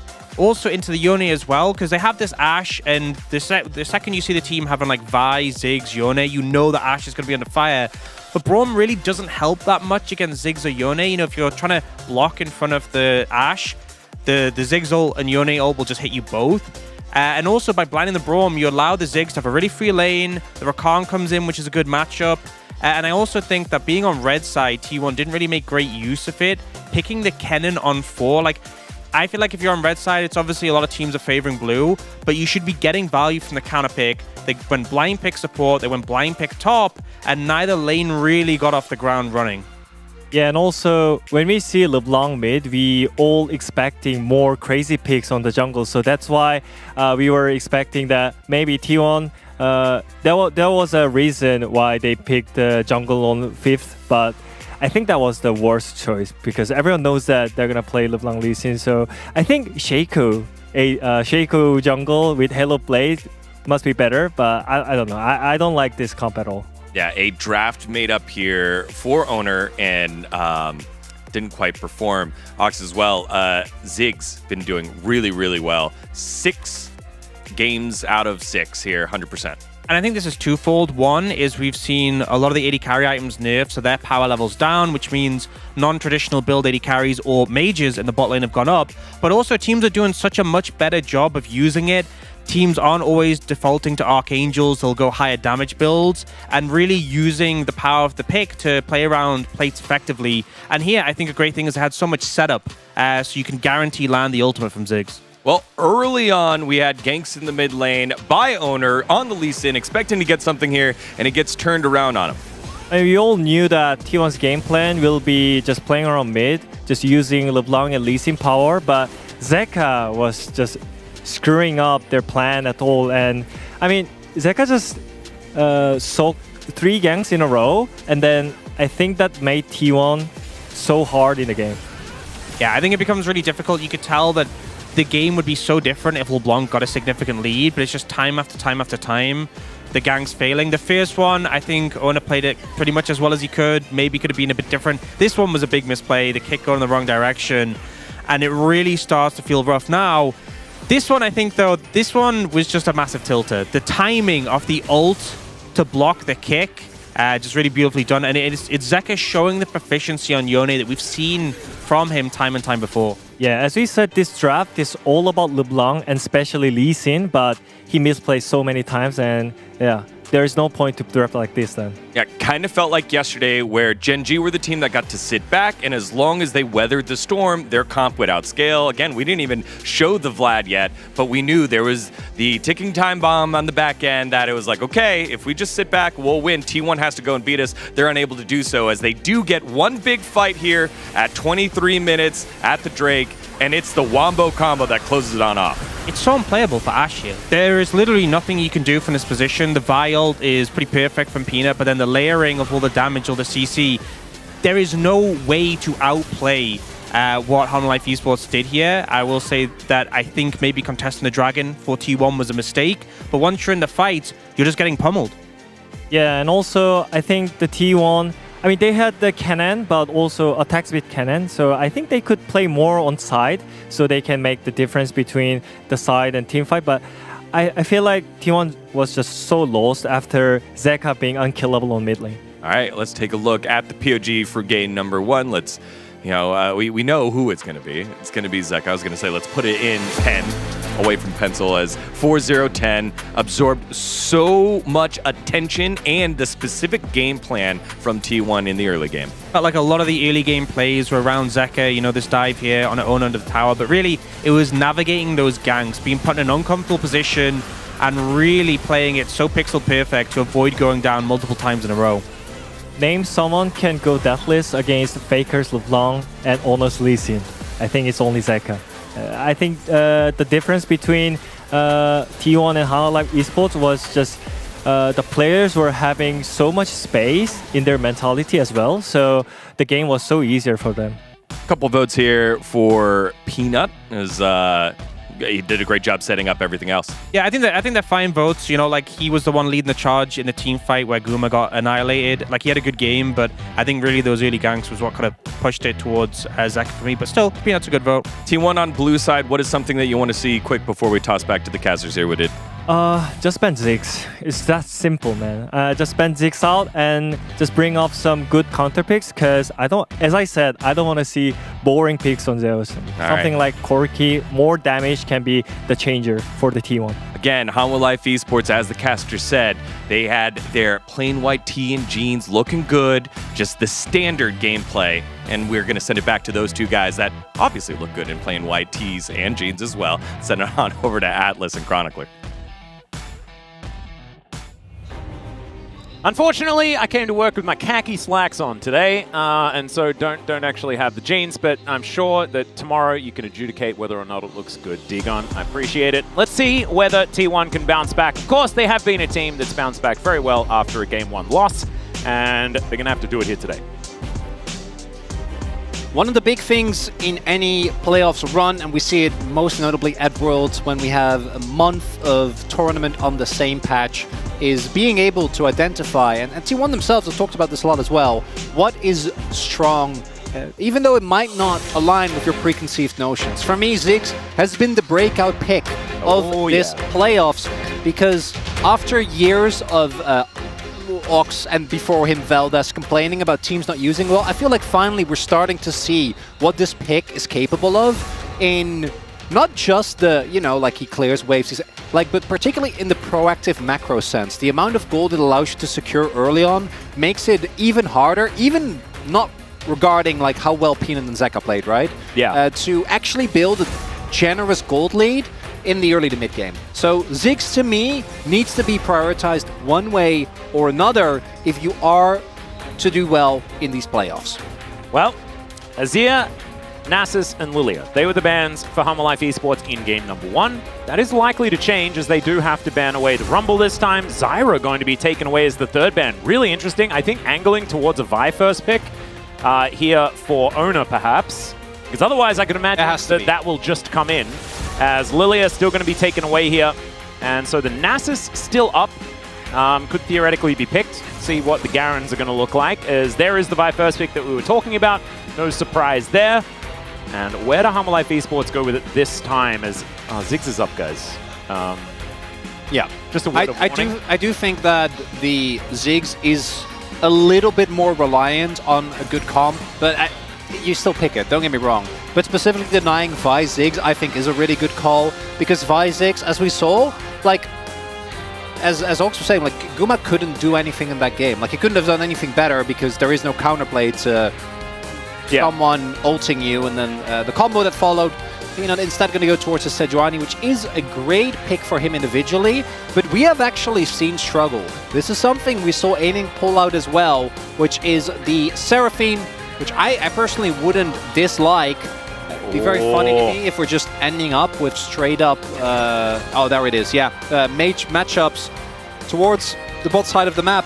But I gotta say, you need a consistent source of 80 damage from somewhere. Like, you can't just have Seraphine and then Vi Nasus. We saw DK try this and it just didn't work, right? So either we flex the Nasus towards top, or we need to find ourselves an 80 carry mid, where I don't think Faker has looked great on them. So we'll see what T1, their solution to this problem is. It could, of course, also still be Seraphine as a support, but I don't think that that's very likely. Yep, and we can also see whether Hanwha Life Esports do want to give counterpick over to Doran as well. I think that that can be very valuable for this team on the red side. And so expect to see a support locked in for Delight. I'm surprised that we haven't seen the priority on Senna be a little bit higher here. As we see the Seraphine locked in, Senna is going to be banned away here by Delight in the next round, and his Rel also going to hit the deck. But there are plenty of engaged supports if that's where they want to go. His Alistair, his Rakan. We saw Rakan in the last game. He was fine. And so I don't think Delight is really sweating for who to play in this one. Just trying to work out who to ban. I'm wondering if you're ever going to go for a double Enchanter bot lane just because you're playing into Ziggs and Smolder. I think both those picks do rely, Ziggs less so, but Smolder in particular, upon being able to poke and then slowly chip down the health of their opponents. I do think the Senna ban, even though I don't like Senna into Ziggs because Senna doesn't really have the health to deal with a late game Ziggs. Her healing power on this patch is obviously completely insane. I do think that's one of the things that you can struggle with when it comes to the Smolder. But the funny part to me is that, like, Ziggs could still, we don't think it's gonna be, but Ziggs could still be mid. Smolder can be flexed into multiple positions. Hanwha Life haven't really given too much away, and it does look like they are gonna most likely leave counterpick to Doran after we've seen where T1 puts their Nassus and where everything on T1 is going. But it could be Smolder top, it could be Smolder mid, which I think is most likely. But yeah, there's flexes everywhere. It's hard to read drafts on red side. And I think that is something that's highlighted it. Hanwha Life is doing here what T1 didn't. T1 actually showcased their draft as... Whoa, that's Olaf Shen! Okay, well, now I still don't know what's... Is it Shen support into the Leona? I think it kind of has to be. It has to be, right? Well, I mean, it could be Nessa support with W Max. T1 have picked a lot of melee champions and Seraphine. I don't think that really works into the Ziggs. Is it... Okay, so most likely... Do we just play Vladimir again? Well, Renekton is just going to be locked in. R5 Renekton, The good old R5 Renekton. We've gone back to the KT strats. So Sejuani Renekton, baby. Okay, but that is itself counterpick. Yeah, it's not great. It makes Peanut's life better. That's the main thing. It does not make Doran's life great. I'm not too sure about that one. Do you know what they've done? They've they've nailed a target onto Doran and said, you can have him. Just let us stack up our Smolder and take turrets on Ziggs. Like Doran is actually just going to be a handbag walking around asking to be stolen. League is rapidly regressing, okay? Because it's deteriorating. Because what this is basically the same draft that Hanwha had, where it's like, Vi goes in, and then Seraphine, ults on top of that, and then Shen, ults on top of Vi, and then we taunt them, and then they're all dead. Yeah. That's the plan. And then you hope that we get a Captain Barry so that, you know, the Mega Inferno Bomb doesn't kill everyone. Because Seraphine, that should make a big difference. That's true, actually. Theoretically. We'll just have to find out, because there's also the Smolder problem. Why are all these Season 2 champions in my game, Atlas? Yeah, Seraphine's like, what? I'm just hanging out with all the old people. That's what she's doing this game. It's very funny. A few more newer ones on the side of Hanwha Life Esports, but definitely some blasts from the past as well. Zekka on the Smolder is going to be bringing that new flavor. See how it goes here as the first red side draft for Hanwha Life Esports looks kind of okay, but T1, they're cooking. So jump onto the rift.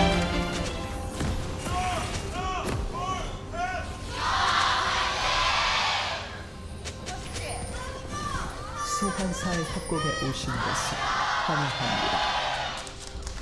All right, here we are, ladies and gentlemen, onto the Rift for the second game of this series. Hanwha Life Esports finally on the red side, and T1 able to flex their blue side chops. Carrier, you can trust him. He's a doctor.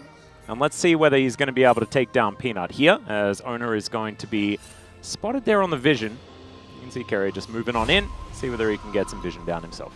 Shen is kind of a dream champion into many of the things on Hanwha Life, because obviously into Leona it makes sense, right? Leona isn't able to get her Q off because it relies on her getting an auto. Ziggs, even though his damage isn't relying on it, still has some pretty chunky autos. But particularly when you get Carrier to the top half of the map, where there's a Sejuani and a Renekton who just don't really do a whole lot. If they can auto attack, gonna get a ton of value there. Faker actually not going for the area, which has been most popular, but going for Phase Rush instead. Yeah, that's interesting. Still going to be doing the same thing here, has already taken the E first. Yeah, of course. It's still going to be 3-point E. Has Scorch as well. Mana Flow, nothing too crazy there. Yep, it's still sorcery, so we're still counting it. But I think this is just going to be a stack off in the mid lane, and I believe the newer champion has higher value on stacks. Is that how that one works? Zeka able to build up a lot of them into a melee champion at the same time. Of course, Faker's not going to be too worried about it. Siphoning Strike is going to have a lot of healing and things like that, but you're not going to deny a lot of stacking. And so Zeka could get to that 225 very early on. Yeah, you're not going to be able to pressure him. I do think once you get some points in E, you're going to have Prio, and we're going to have to see how T1 is actually going to be able to use it. We saw T1 use an Olaf composition before, and this really is, again, it's just an Olaf composition with extra steps where you use the Vi as an initiation tool. Vi won't get blown up immediately because you have a lot of backup. And that is, yeah, we're getting close to 80. And with how the meta is devolving, I'm telling you, it's going to be like Ilaoi or Warwick Faker's next. Garen. Faker's Garen's coming in, man. We're going to see it. Game 3. Oh, I'm so ready. Because that's going to be where Zeka's like, well, I'll just have to Nasus because it's so powerful. And then Faker's going to say, well, it is time for me to hide on bush. This is what my name was built for. As, all right, beat drop, sorry. Turns into a bit of a beat down there as Delight takes a fair bit of damage. And Doran is going to be able to get the cannon. Big value. Again, one of the big things for the Seraphine is that her wave clear is insane as well. I don't think it's as good as the Ziggs, but it is very, very dependable. But it also allows you to match TPs. And one of the things that we have talked about a little bit, but maybe not as much, is that not only is Ziggs one of the best turret-taking champions in the game, but the teleport also allows you to do it because you're generally playing into enemies that go barrier, because otherwise they get one-tapped by your ultimate. Yep. To do it with so much less room to punish, because you can just back, rotate to top, get a turret and TP back towards bot lane to catch the wave. As we do have a little bit of a fight here. Yeah, Delight is already in position. That's going to mean that Ona has to flash to get himself out of the way. That is actually huge. Delight just existing gets a flash. Pretty well played there, and still looking for a little bit more value.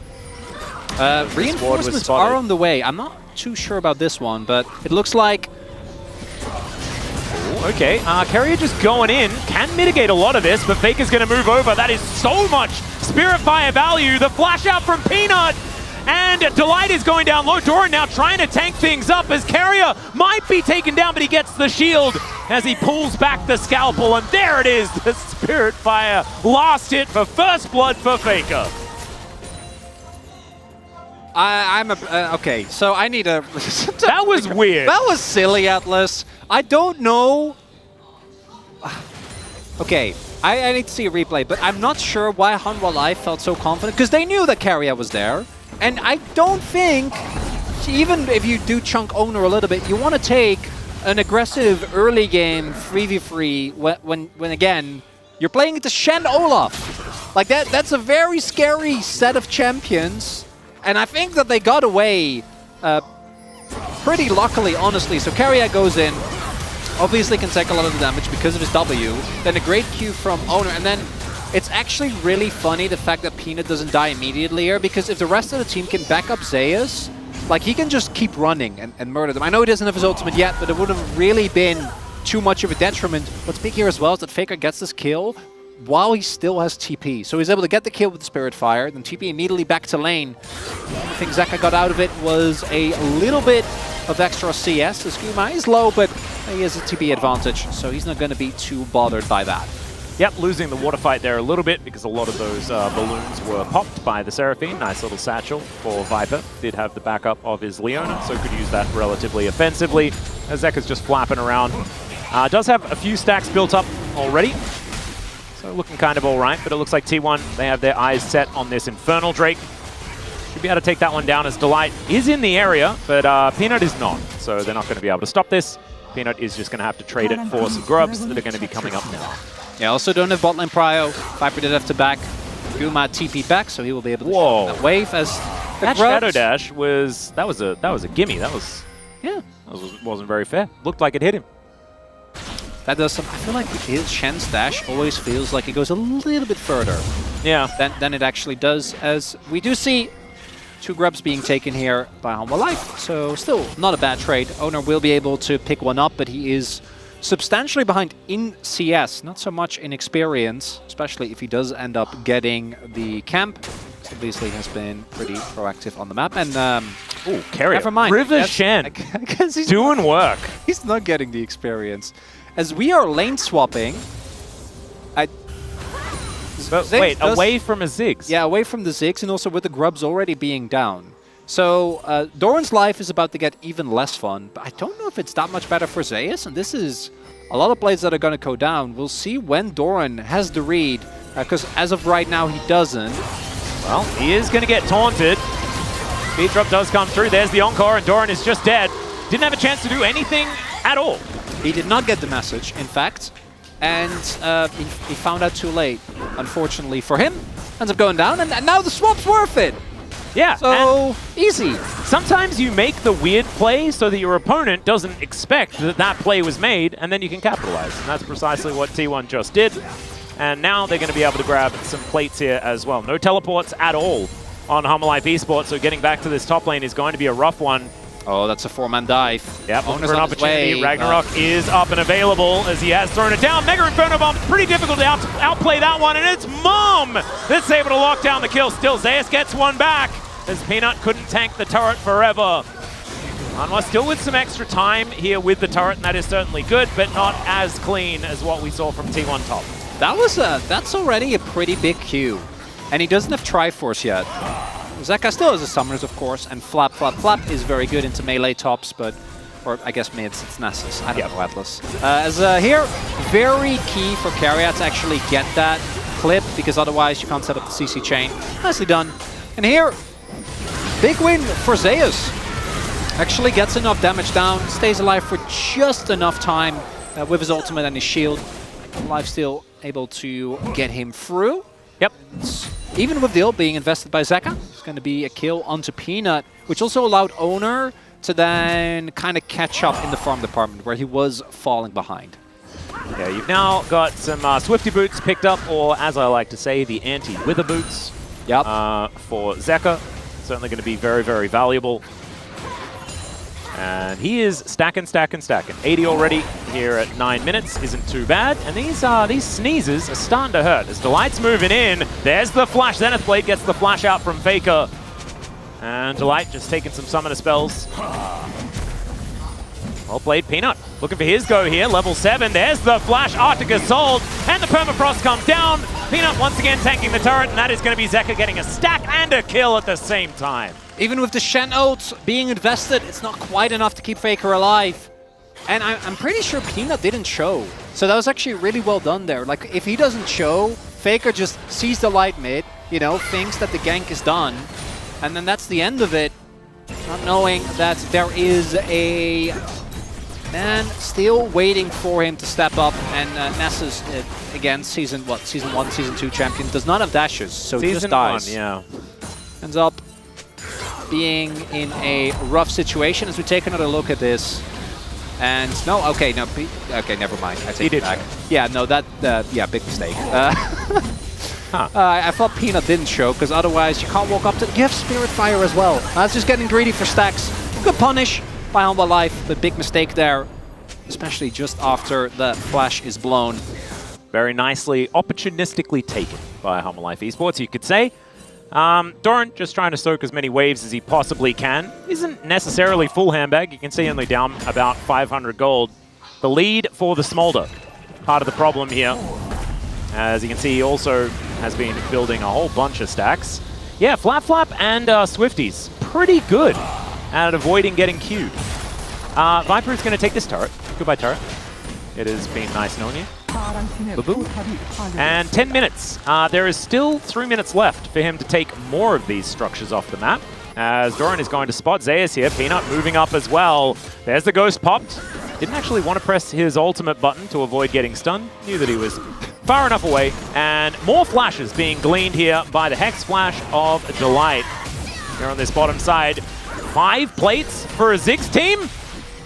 Golly gee. I'm a little bit frightened about what that means. They still have a bunch of time, so they can just rotate him to mid, rotate him to top. Yeah. Looks like T1 will be able to get to, Humble Life able to get to free grubs here. They do push Peanut off. They do have to give him a dragon, but Dragon in himself, not the end of the world. Oh, X-Tech going to come through. Yeah, Guma is in a whole host of trouble. That's too many circles, and Viper is able to lock down the kill before the Smolder comes in and steals it away. Might actually be a negative, just for getting as much value as possible, but I think he deserved that one. And Humble Life Esports are also able to defend their outer turret in the mid lane. Owner comes on over. They will be able to even out the grubs most likely, as Doran is going to at least just chaperone Zeus as he heads back home. Zeka in the mid lane, going to force a teleport out from Gumayushi. Gang, we cannot give Viper a free inner. That is not a thing we can do. Well, Faker is going to get hit by a bouncing bomb that does do a fair bit of damage here, as we can see. Viper starting to get to work with that Luden's already built up. And everyone is going to turn up.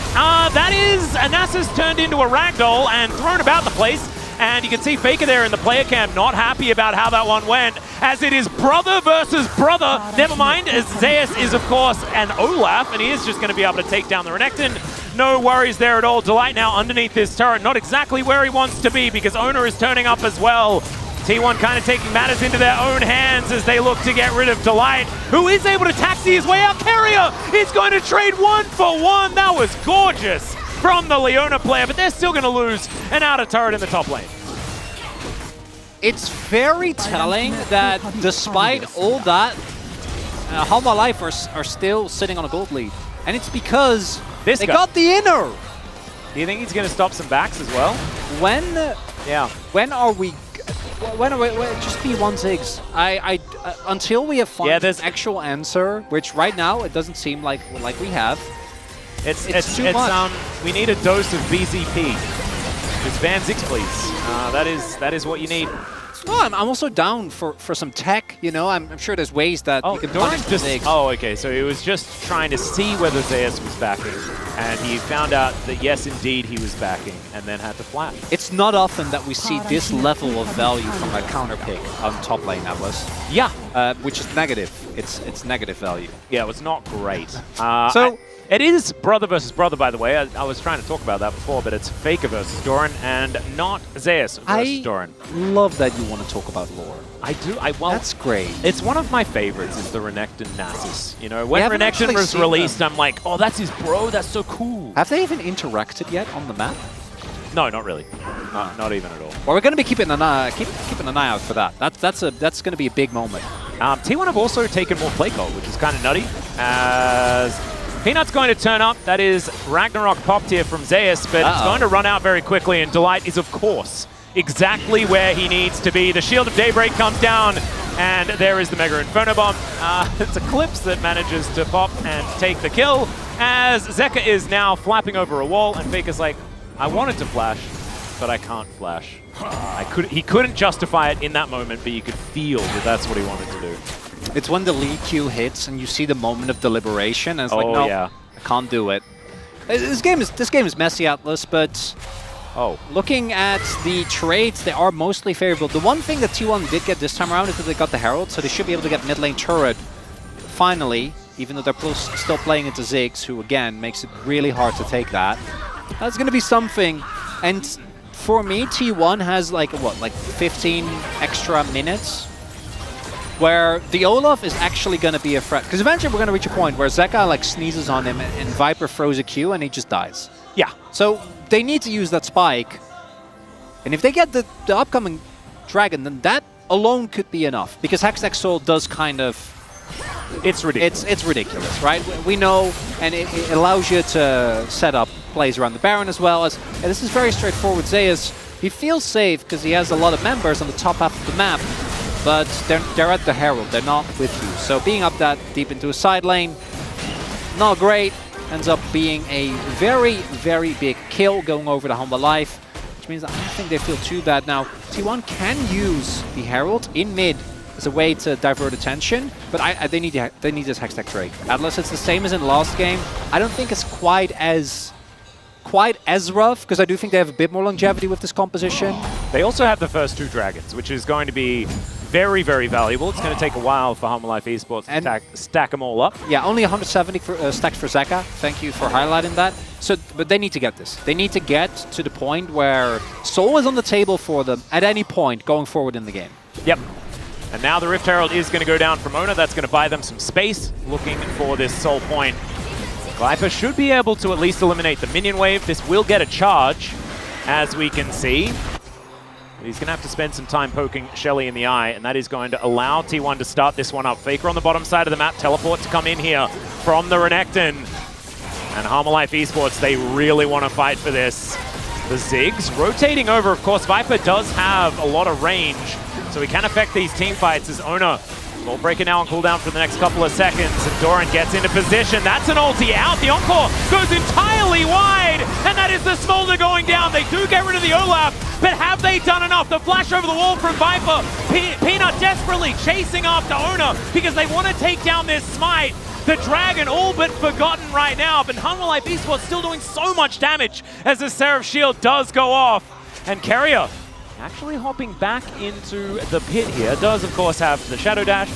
Can use that to get back over the wall. Yeah, there's a lot of teleports available, Atlas. A lot of sums being used for Harmalife, though. But if they get this Dragon, that might be a worthwhile investment. 5 6 seconds on Zeus. Yeah, he is going to be coming in very, very quickly, is the Smolder. You're talking about the Viking as well, Harmalife Esports. I think this Dragon does belong to them, but T1, can they find a fight? No Ragnarok here for Zeus, and there is a lot of CC. Beat gets dropped, but doesn't really do too much there. And the Achu does come down. So that's going to be T1 taking down an outer turret in the mid lane. They trade that for the Hextech Drake. And subsequent Dragons are going to be more and more difficult for them to pick up because, of course, that's the third. The Baron's going to be on the map next. And if you give Harmalife Esports any time, I think they kill Baron very, very quickly. Same can be said for T1 as we have a look at this fight again. So here we see, what's crucial is that the Seraphino doesn't actually connect all the way. Like, it's the combo, right? Vi ults, Shen ults on top. And yes, they get Zeka, but I don't think Zeka at this point is worth diving that deep for. This is a later game fight, 100%, but Viper still puts the ult down on top immediately. And the Seraphine doesn't actually get that dream ultimate where everyone is charmed and you do have a lot of time, so it ends up being a relatively even trade. Dragon going over to Harmalife is a colossal win. My main question is, can they punish the lack of sums? Because that is the one big advantage that T1 got out of that. Yeah, well, Doran is going to have to use his dominance here, but does get the 90 gold from the cannon. You'd like to see that. Does have to use his flash at the same time, though. T1 putting on as much pressure as they possibly can. Harmalife still with that slight gold advantage. And it just feels like they have a bit of extra pressure on this map right now. I really like the setup as well that is done here by Hanma, because Nasa's with his ultimate and Vi, they actually take Nash really fast, right? Because he does percentage health damage, Vi obviously with a W. So keeping a good, especially against T1, keeping a good amount of control towards the top side of the map is pivotal. T1, if they ever start Baron and Viper knows, don't they all just get exploded? Depends on whether or not Seraphine is there. Oh, that's like empowered W. I'm just thinking that everyone is very melee.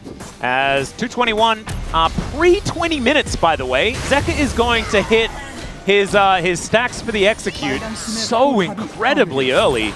And we did warn that this was going to be a possibility, right? Into the Nasus, this Smolder will be able to freely stack up. Zeus getting to work on this bottom side. And the side laning, the split pushing, kind of working out here as Doran is going to rotate over. There we go. 225 plus has been achieved as Doran does come in and gets a decent little combo. Not to be able to do too much. Like in theory, maybe you pivot as T1 and you just oh man, that's not even that relevant, but it hurts. Yeah. Because Peanut gets the steal off his own Raptors, I guess, so it's more of a secure. But you can, in theory, just put Zeus in the side lane, no one can match him, and then if someone does try, Carrier just ults in. Well, Carrier is going to have to flash, does get an ulti for his trouble. Gets two, actually, but it's... You know, I think having flash on Shen actually is a pretty big deal, because his effective range isn't that big. The Shadow Dash? Yes. Yeah. The Shadow Dash? Yeah, that's what I went with Dash. I speak Dutch, Atlas, so that you know it's an actual everyone knows Dash because people that put Flash on D have to say it's D for Dash. Ah. Because obviously it's supposed to be on F, because it's F for Flash. Yeah, I don't have an opinion on that. I don't really... I mean, I personally have Flash on F, but I think that it's about the muscle memory that you developed. It doesn't really make too much of a difference.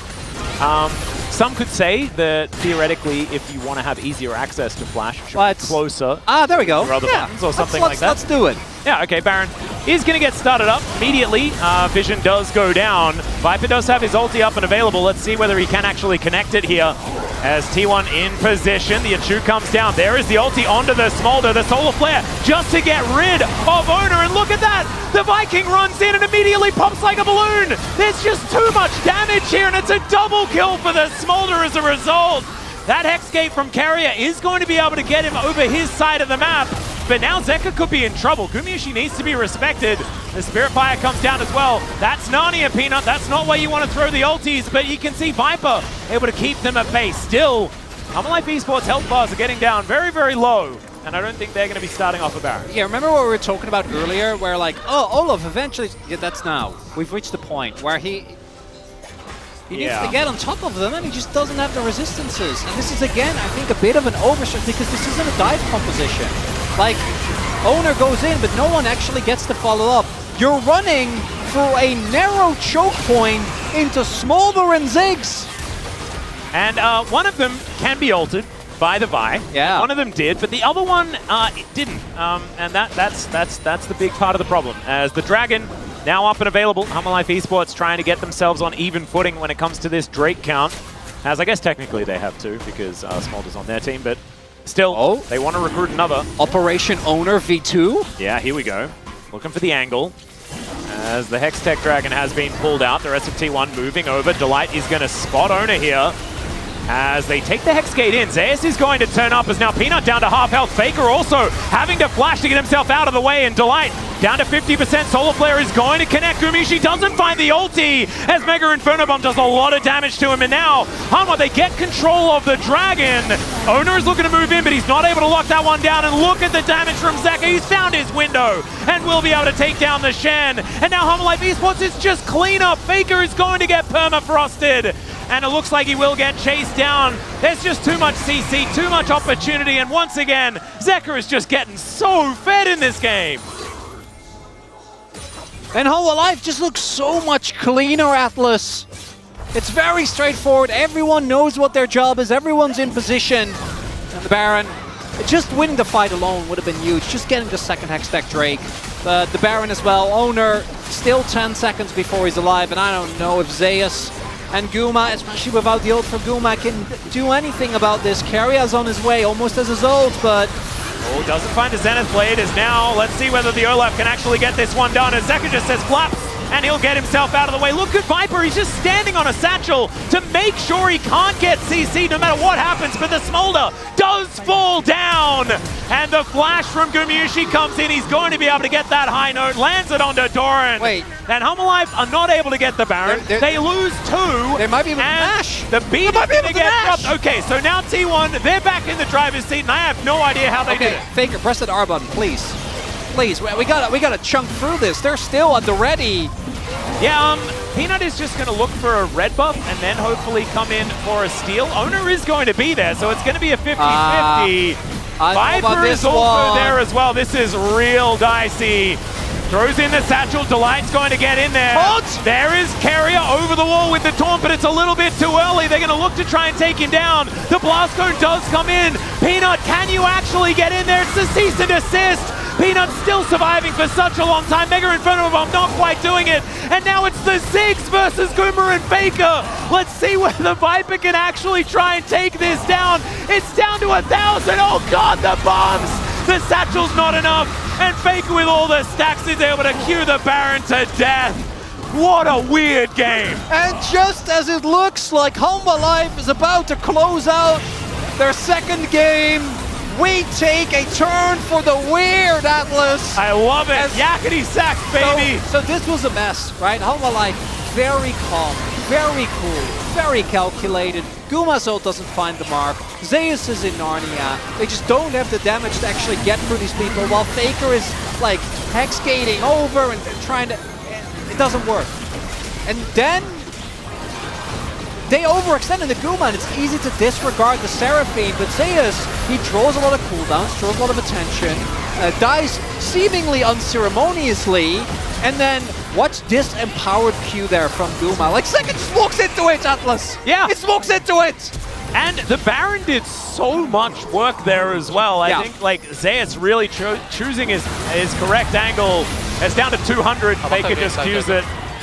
And Ben looking to get away. I do really wish they just used the Nessus ult, because I feel like that could have been a lot less stressful. Yeah. Is it enough? I don't know. There's still an 8-2 Smolder. There's still a monstrously fed Ziggs. But at least the game is fun, Atlas. I'll take it. Yeah, I mean, it's still a game now because of that, right? You can see the Rebel Baron power play moving up to 2,000. It hasn't actually got T1 a gold lead yet.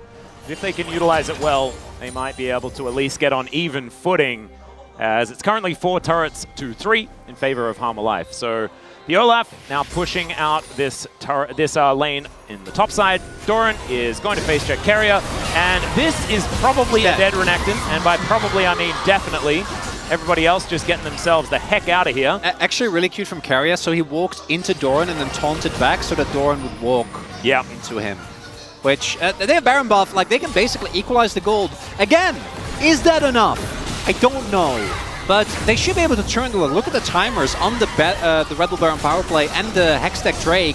They should be able to get Soul Point. And if you get Soul Point with Seraphine and Nessus, maybe you can turn it around. There's a possibility.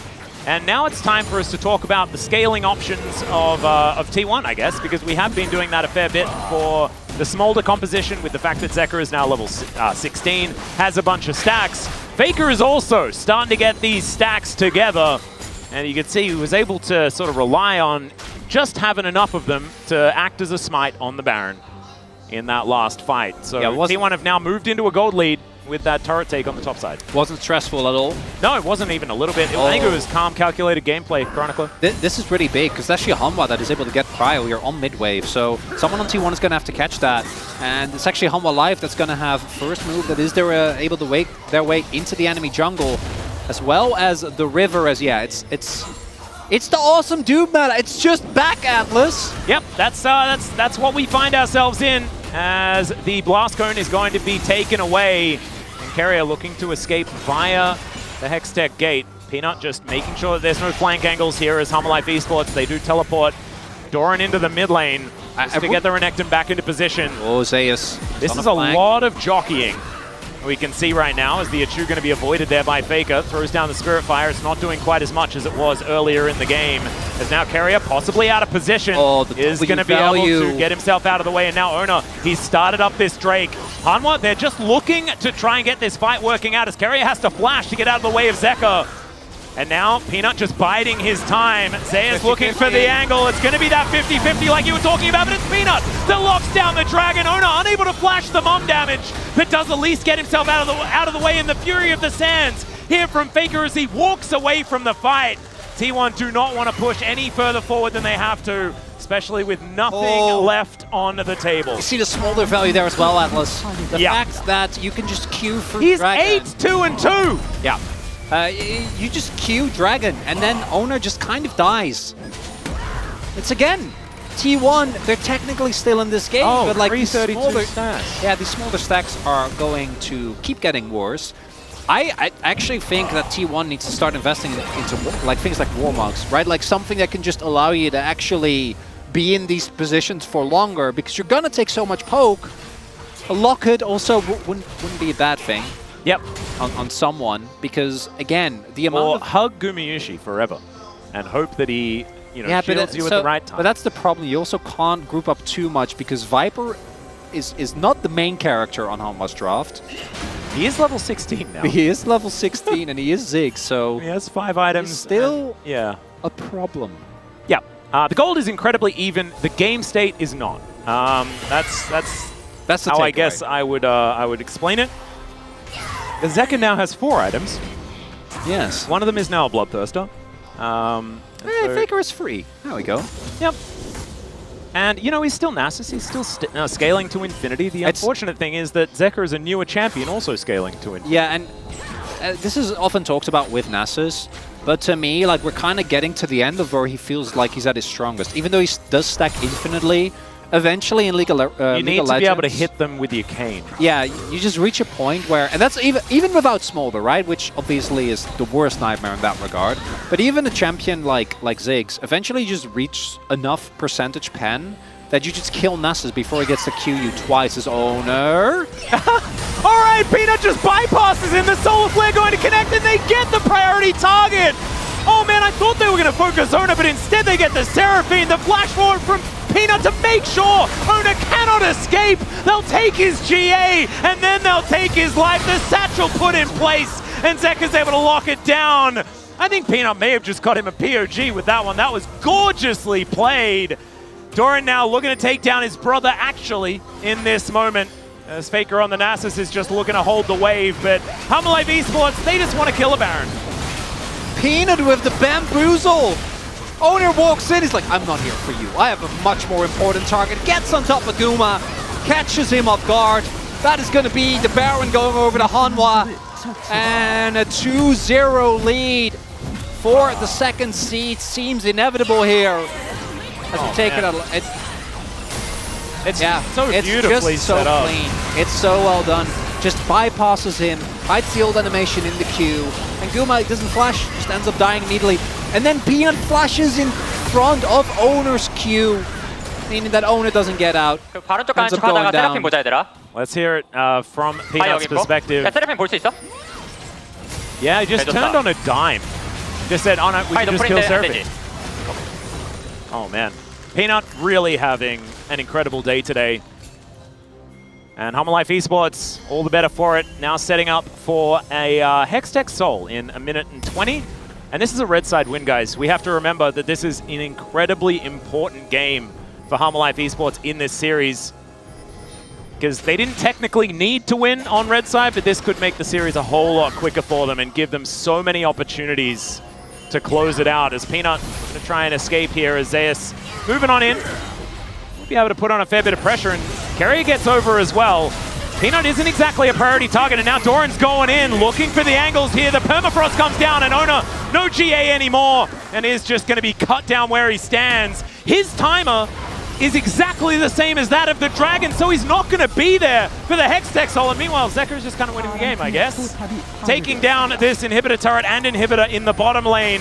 Some teleports being used, but I think Humble Life Esports just have winning the game on their minds right now. Teleports have come in from Doran as well, and now Delight, I think he's found Zeus, who is just going to get chain CC'd. I mean, he's an Olaf. That's Olaf. So he doesn't really get chain CC'd, but he has to use it, and now he's able to take down the Leona. That's not your base gate, so getting out here is going to be difficult. However, both of them can make it over walls, and so Doran and Delight are just dead. That's a lot of Ds.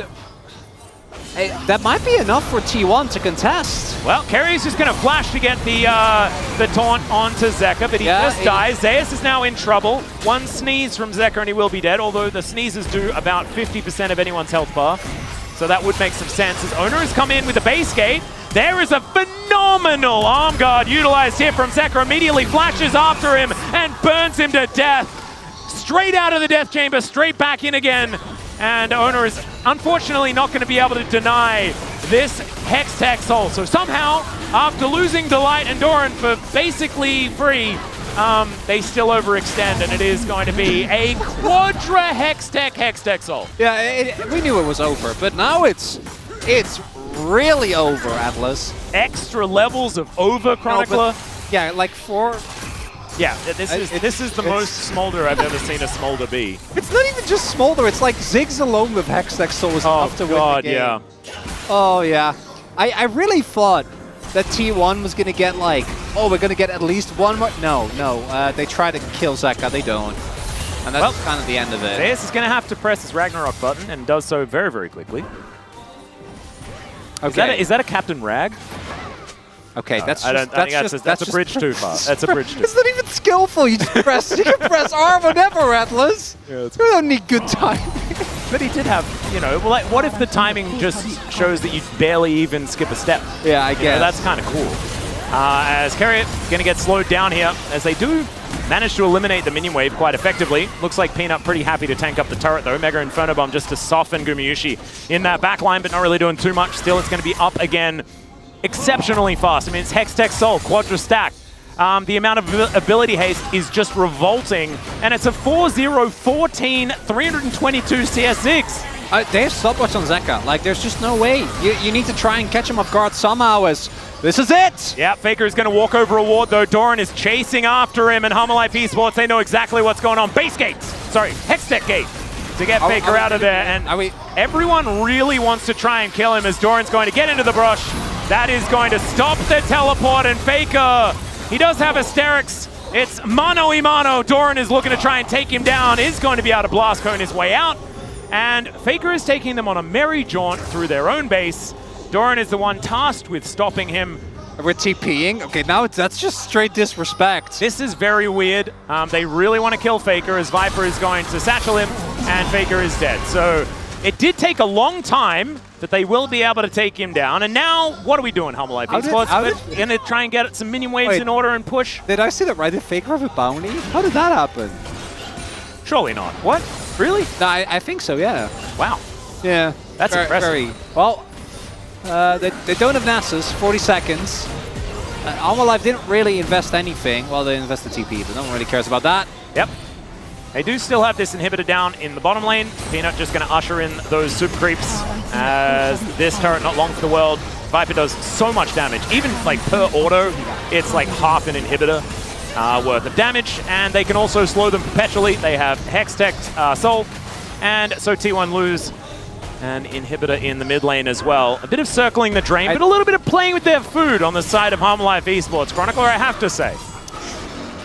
I'm just saying the one way you lose this as Hanwha is if you flip Elder for no reason. So as long as they don't do that, I don't really care.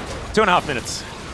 That's not happening. They're taking 447 stacks. Atlas, they're walking over the Nash now, then they take Nash, and then they end the game. Oh. We are not, no, don't get baited in. Oh. This game's done. But what? Atlas, no. But, you know, what if? What if what? We have to ask these questions. Okay, what if what, Atlas? Faker flash Qs the Baron, takes the buff. And then dies to Smolder. Yeah, but then they have Baron to defend their base, and they utilize that to get a positional advantage around the Elder as Solar Flare is going to connect onto Faker. He takes the kitchen sink. The mum damage kind of massive there as well as Fury of the Sands keeps him alive. But Ona doesn't have one of those, unfortunately. Down to the GA. Once again, Zeka just says, no, you're not ulting me. That is just not something you're allowed to do. And now the Viking trying to get on top of him, but Zeka's just not even taking damage. He gets a triple kill in the fight, and Faker and Guma, they realize that I think it's just not quite going to work out. Delight trying to look for him. He flashes over the base gate. There isn't anybody else there, but he is also so tanky, I don't even think it matters. Maybe someone else doesn't even really need to be there because Mega Inferno Bomb has infinite range. He once again goes in looking for Faker. He won't be able to tank up that last turret shot, but he's still able to get the work done. And now Gumayusi, he's not able to defend the base, and the game is over. Life Esports will move to match point in the series. 16-2, Atlas. That was a weird game, Chronicler. Atlas, that's not jeans. That right there, that's the jacket from Drive. You know, the one that Ryan Gosling has with the giant scorpion that everyone looks at. It's like, man, I wish it could be that cool. That's Zeka this game. He really did upgrade. He did. And what a flashy performance. In many ways, not the cleanest game from Hanwha, but I feel like that actually makes it worse. The fact that they're like, oh, we're going to play fast and loose. Of course, Peanut is going to like space glide by owner and get Guma. Of course we're going to get 2 inhibs and then just give up a bunch of people and still outplay you. And also they played the Renekton Sejuani and they won a game. And, you know, if you watch the KT series, that one, if you're a KT fan, is going to hurt your feelings, but otherwise it's going to feel a bit like justice here as Zeka and Viper did a lot of damage. Somehow, Zeka wasn't quite able to do as much as Viper, but I think he just did a lot of inherent damage this game, and I think the Ziggs needs to be looked at. That is the biggest. I was gonna say, call me crazy, but maybe Ziggs is a little bit too good with 100% win rate in these playoffs, Atlas. Bit of that BZP. We're going to need a bit of that BZP. It's time to go into a short break. When we get back, the space is going to break down that game number 2. We'll see you for match point for Life Esports.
바이. 나스 노플이야. 바이. 세라핀 위치 신경 써. 야, 바이. 세라핀 공만 생각해. 야, 올라프 뒤에. 자. 올라프로 가죠. 어때 이거? 미드라인. 야, 나 죽냐? 오, 야. 미드라인. 미드 가서 끝내자. 네, 맞아. 세라핀한테 2풀 꽂을게. 세라핀 풀 썼던 거 같아. 세라핀 맞을 사람. 너 해. 네, 한장 그냥 할 거 다 해. 야, 나 공 3초. 천천히 해봐. 세라핀 노플일 거야, 아마. 1초. 잡던지 그냥. 나 공 봐올게. 잘 가고. 나스도 노플이야. 나스 노플. 잡자. 무조건 끝났어. 끝났어. 내가 끝내줄게. 세라핀 잡으러 갈게. 끝내줘. 10초. 나이스. 펜타킬. 하고 싶어. 잘했다. Wrath must be met with wrath.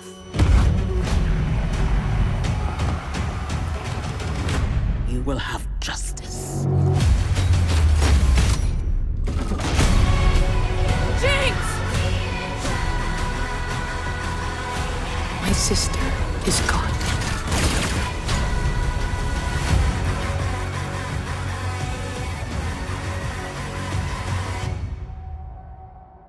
And that will do it, Genji! We'll drink the 3-2 victory, they will win!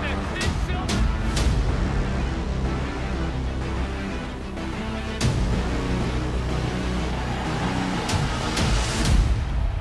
팬 여러분의 뜨거운 파도 함성과 함께 시작하겠습니다.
들리는 엔진 소리. 화약향이 막 자욱합니다. 부진은 있어도 몰락은 없습니다. T1 승리합니다. 본인들만의 색깔을 살렸던 경기들이 확실히 좋다는 생각이 들거든요.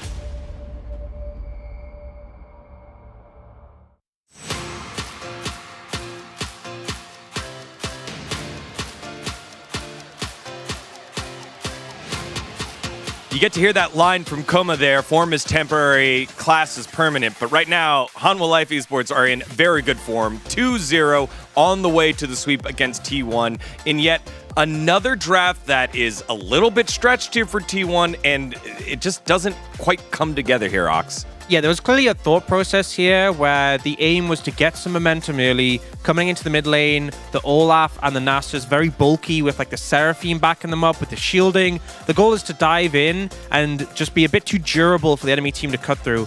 The thing with that is it puts the game on a timer. Like, you're into Smolder Ziggs, they will eventually get to the point where they just shred through anything you throw at them. So T1 really needed to have a strong early game and then just ride out the game on that big mid-game spike. Any like mistakes, any lost dragons, any hits that slow down the pace of the game really would hurt a draft like this. And it felt like maybe the margins were a bit too thin.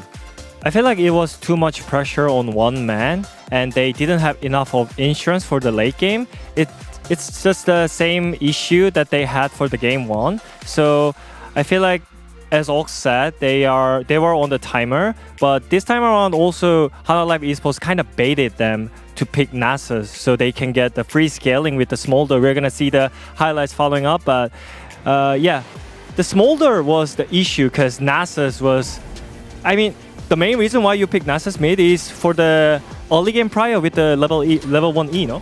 Yeah, I mean, that's the point is, you know, if you can pick the Nasus and you can just shove constantly, have that prio, become a bit of a menace in the mid game and really be unchallenged, it's great. But we saw Zeka able to not only have prio in the lane, but just consistently hitting skill shots, consistently getting stacks. This was a really rapidly scaling Smolder. And when your game is already on a timer, this is just shortening the amount of time you have significantly.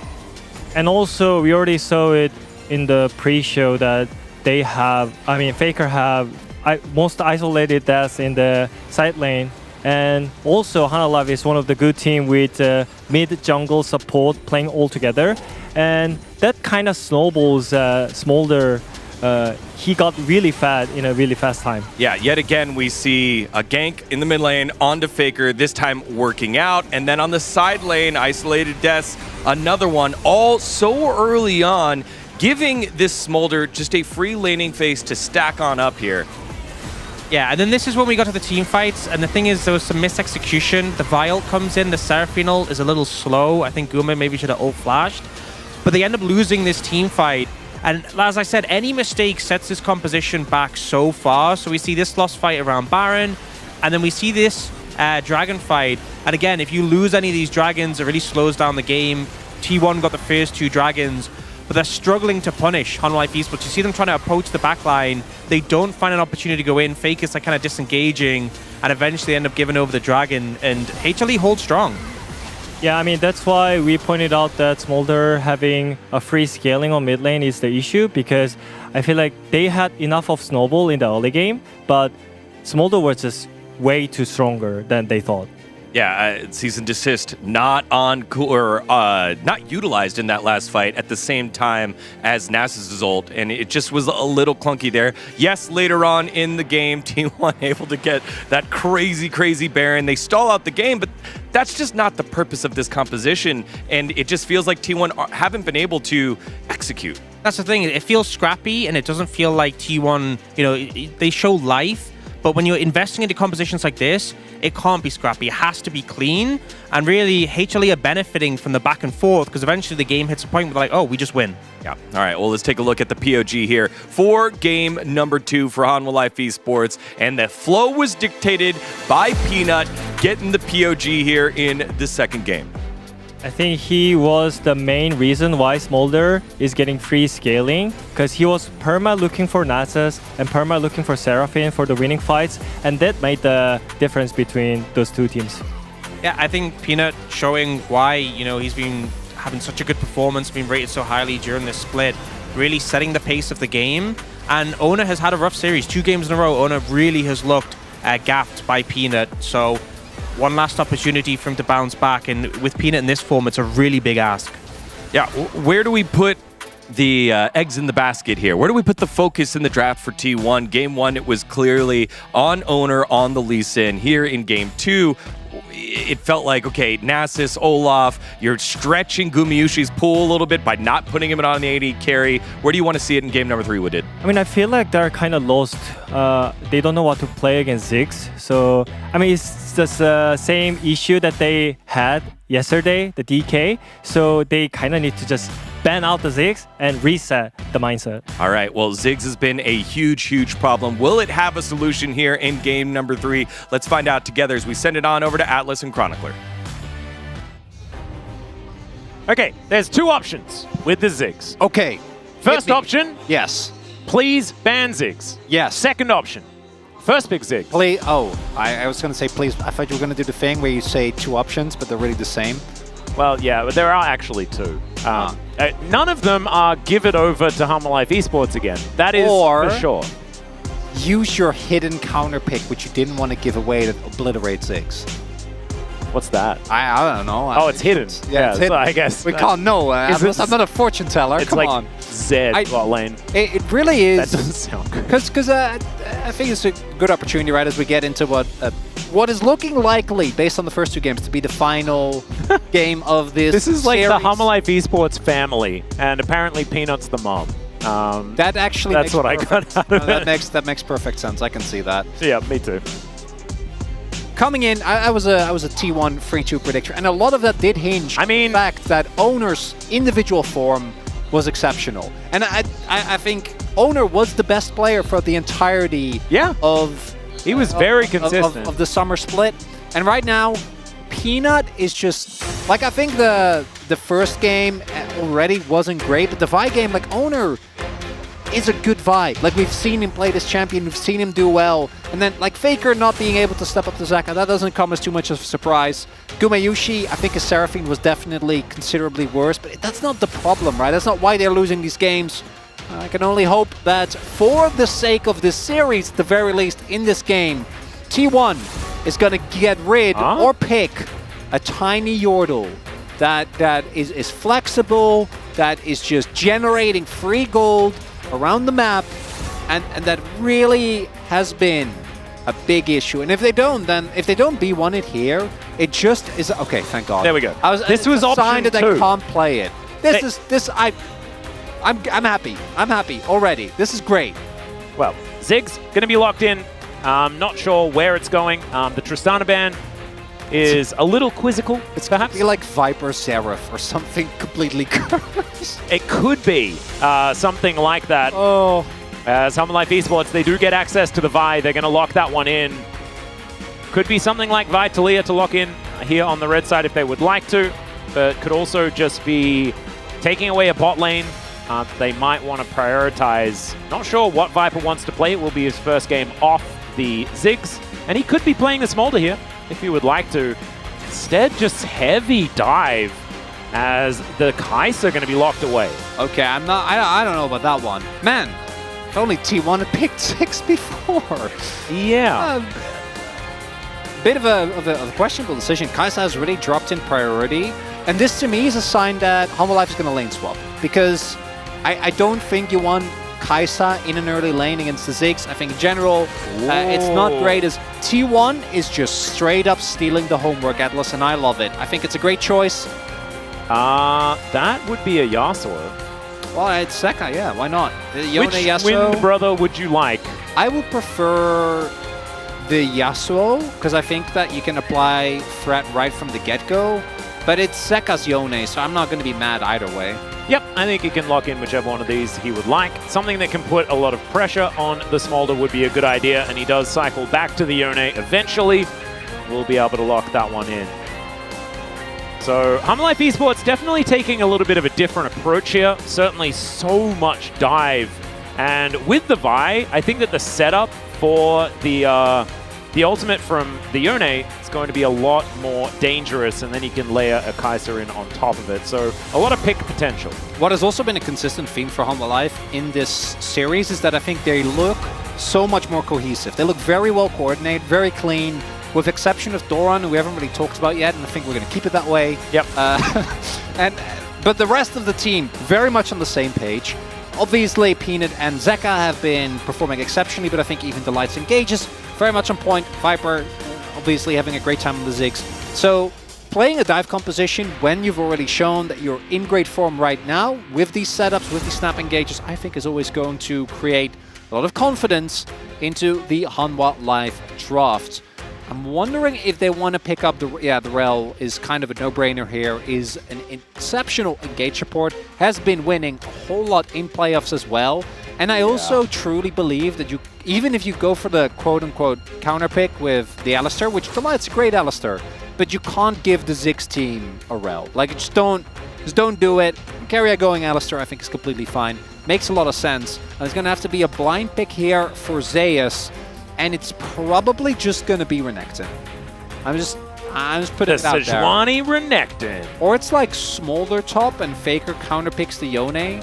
That's like the only other angle. Could we have a Wind brother off? That means that we'd have another brother battle, like we did in the first one.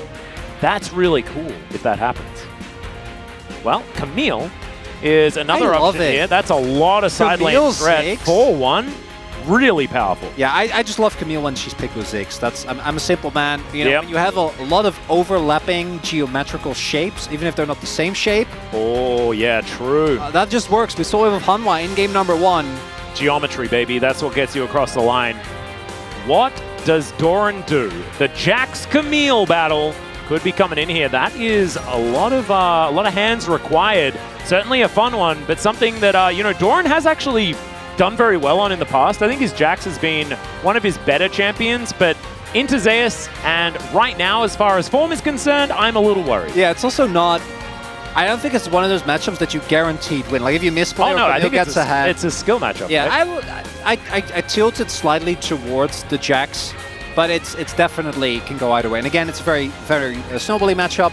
And one team has Ziggs, who can just be in the sideline by himself and have a very easy roam timer. Or rather, the Alistar can have a very easy roam timer to influence the top lane matchup. It's also one of the picks that does actually work really well with this Sejuani, which I am happy about. And I also think it's just a better champion in this draft than the Renekton would have been, so I'm happy about that. That said, I don't think Doran's form thus far has been great, so him opting into a skill matchup is definitely a bit of a stretch. I just want more gameplay, Atlas. If we get a double 3-0, yesterday's I don't think should come as a huge surprise. No. But today, the only one who predicted a 3-0 was Wadid, and I think many of us were expecting at least a game. I hope that this is this game. I would agree. And now we have to remember, this is where the T1 reverse sweep starts. Right? I like your optimism. I'm not going to follow, but I do applaud you for your bravery. Hey, your prediction rides on this, right? You're the 3-2er for T1. Hey, it's fine. I had great predictions in the regular season. Cancel playoffs. I don't care. You just really hated being complimented. Yeah. So you're just trying your very best to lose them. Let's dive onto the Rift for game number 3. 소환사의 협곡에 오신 것을 환영합니다.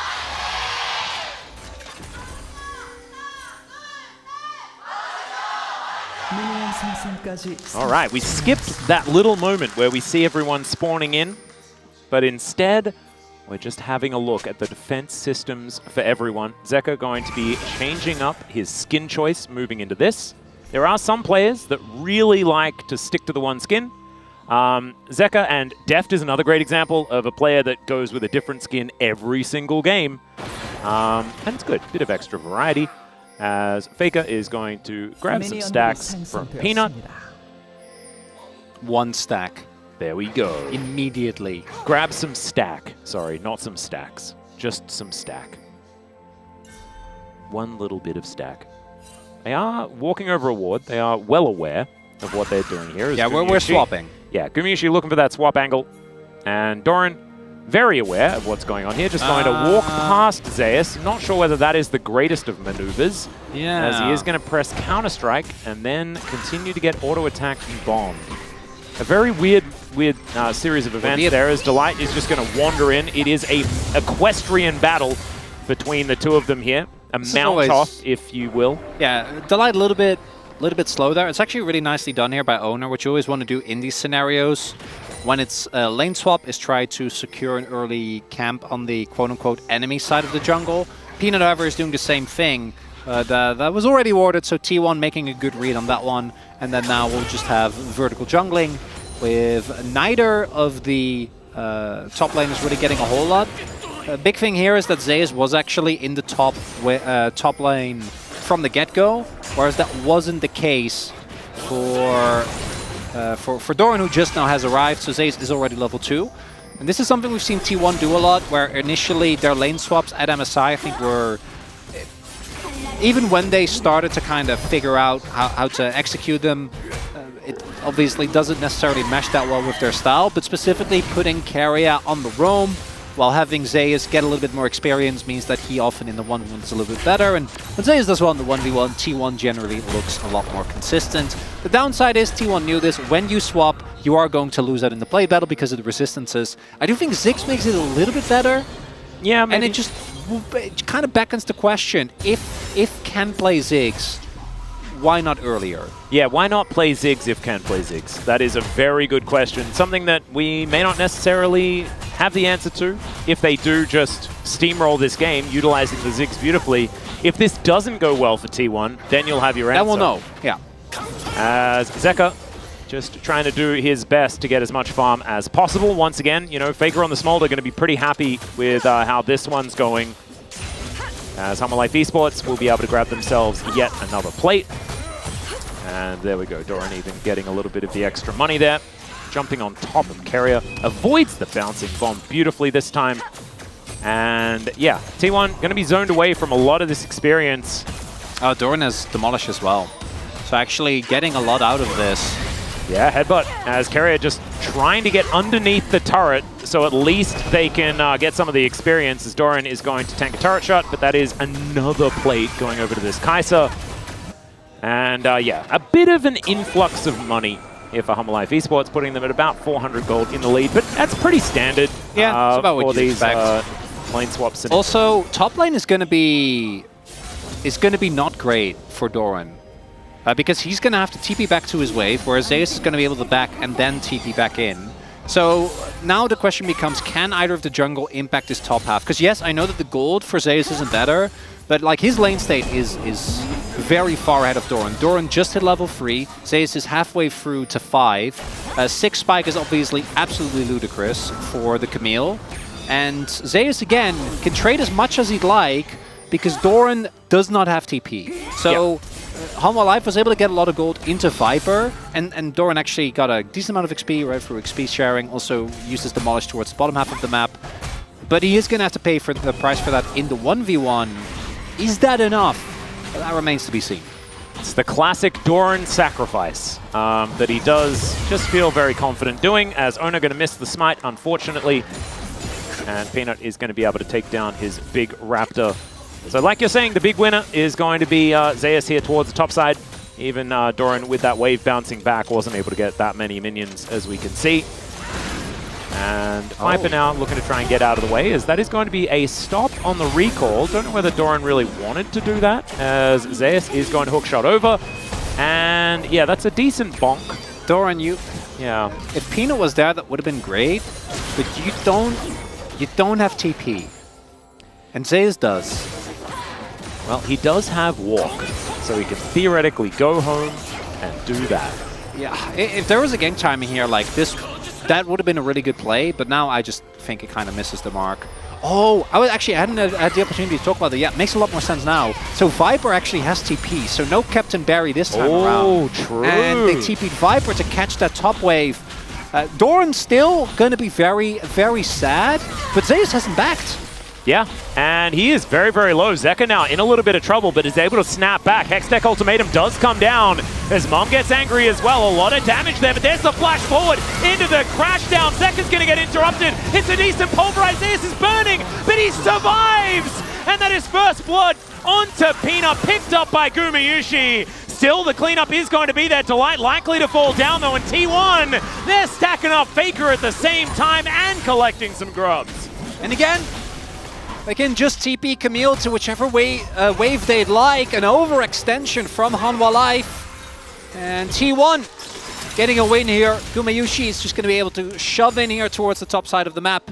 And the attempt on Zeus's life there, even without his base, doesn't actually end up working out. Really big that he is able to get as much fruit as he does, dodges the Q, and then has the physical shield. So actually able to stay alive. That was a very optimistic E back in from him. But crucially, Zeka doesn't actually connect with the ultimate, so Zeus stays alive. And then the damage is there. Hanwha Life, with their dive, don't actually get their intended target. And then with the flash, Doran is able to take down the Camille, which is going to feel great for him because he really needed some help. Yeah, but that it wasn't 1v1. Wasn't quite enough. The interruption on the Fate Sealed by Keria, absolutely amazing. Turns that into a brilliant pulverize there as well. I think Keria having a great early game to start this one off as Viper. Yeah, he would have liked to have a Captain Barry opportunity there. Does not have it. Still is going to survive.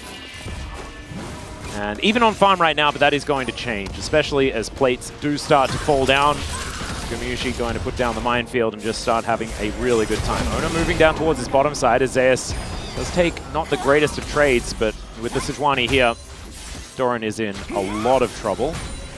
Peanut to move in, and he is kind of lurking. Information does go over to Ona here. This wraparound could be absurd. They do know that have E. Ona is in the area. They know that this is a 2 versus 2. Peanut continuing to bide his time as Zeus moving back to the tri-brush. There is the counter-strike. The chain CC's decent. Cease and assist comes down though, and that's Peanut locking down the kill. The cat and mouse there in that bottom lane, and that 2v2 was beautifully played by Hanwha. Oh, Peanut just continues to find these moments. That's a pick onto Zeus.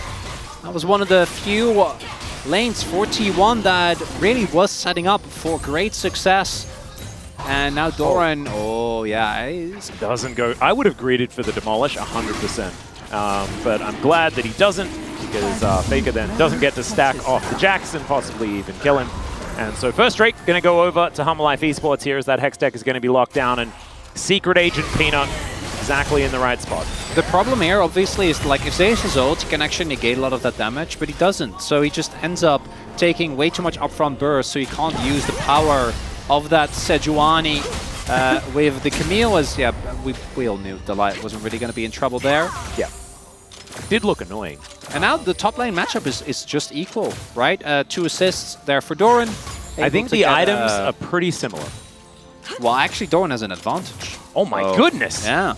A whole refillable potion? I know. That's crazy. We'll see whether Zeus can go back to base and buy just that to create the equilibrium that we all deserve. As Zeka is still doing a great job, actually ahead by about a wave. Faker having to play some triage around the map, trying to pick up some of these waves that were struggling, especially after that last gank on the bottom side. Rift Scuttler going to be taken here by Viper. We haven't seen too much from him on this champion just yet. See what he's actually going to be able to get done on the Kai'Sa in this game, because we do need to see Hanwha Life Esports sort of set up for some of these pick-style skirmishes, because so far that hasn't really been the aim of the game. It's been more just laning phase and ganking and stuff like that. When we do finally get some of these moments, we'll be able to see some of the value, perhaps, of this this Kai'Sa. They're setting up a slow push towards the bottom half of the map. A lot of vision being secured as well. I don't think that they can really go for a dive here, but maybe they want to try and play for the turret push. Faker also roaming down towards the bottom half of the map, so that actually would enable a dive. Does get spotted, so Hanwha is very aware of this. Keria gonna run interference, but yeah, like realistically, some turret plates are the most you're gonna get out of this. A lot of buttons. Just clears the wave. Up and available, and a lot of them miss from Gumayushi there as well, so Zeka is still pretty healthy. Again. Oh god, we've seen this play before. Faker is rotating down. Delight's already here though. Teleport to come in from Doran or from Viper as both of them turn up. That is a phenomenal headbutt though from Keria, trying to get them out of there, but Ona is in so much trouble. There's a killer instinct from Viper. He gets the big old shield. Peanut looking for the angle onto Faker, but he doesn't have any more gap close, and Faker's still looking to try and take him down. It's a double now though, and he just walks too far. Doran shuts down the Smolder, and Hanwha Life Esports win the fight. The coordination from Hanwha proves supreme again, Atlas. as the TP comes in from Doran. Looks initially like they are down a member, and T1 take a big risk trying to force this play, even though it is being read. And it just backfires immensely. Now a Viper further ahead. The fact that was a 4 versus 5. But T1, they're already so far up, they just don't really have the opportunity to get out of here. As you point out, they're able to make this loss for a little bit, but like Faker isn't online yet. If that Smolder has damage, this could be a really big moment, but it just isn't. And then here, I think, understandably, T1 want to try and salvage it, but Faker just need to back off, right? Like, if you stay near Guma, Carrier's always going to die, but giving over another kill to Doran for a kill that you're just not going to get, chasing after Peanut, it's just a big mistake, and now the gold lead firmly in favor of Humble Life. The one upside for T1 is that they're now in basically the opposite position that they were last time around, where they have Smolder and Ziggs. Yeah. So it's not quite the same in that they need to win these early games. But I think Humble Life, their coordination has been so good. And the one thing that I do think you struggle with Ziggs and Smolder is well-coordinated dive. And Hanwha has a lot of that, Atlas. They do. And they also pick on have... Viper would be big. Yeah. Oh, Glacial Prison going to go wide there. Also supercharges out of the way of the Winter's Wrath, and that means that he's going to be A-OK. No flash required. Doesn't have cleanse. That would have been a kill. Or at the very least force a flash. It's not happening.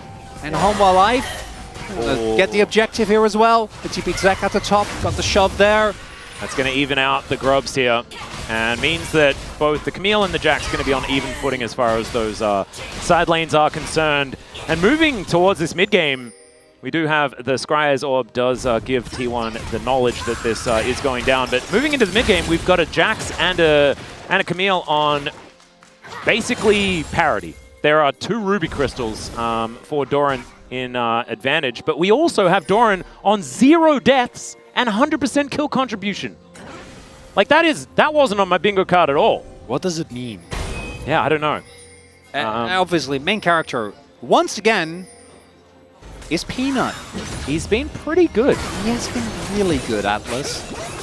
And of course, the way that it's supposed to go, guys, and the way the script writers have put this together is that T1 goes into the lower bracket earlier, and last time around Humble Life Esports, it was a 3-0. It was. In the first matchup, and then T1 comes back, you know, they get a little bit of extra practice against D+, taking them down in a difficult series, and then they'll 3-1 Humble Life Esports on their way to the finals. Chronicle, don't worry, it's all still set up. Cloud Salt is going to be coming in as well, my personal favorite. You're going to run real fast. And that feels great, but we'll just see whether T1 can weather the storm, because this time they're not the ones with all of the onus on them. Humble Life Esports need to close this one out. They have been able to do that in our first 2 games, albeit after some shenanigans, especially in game 2.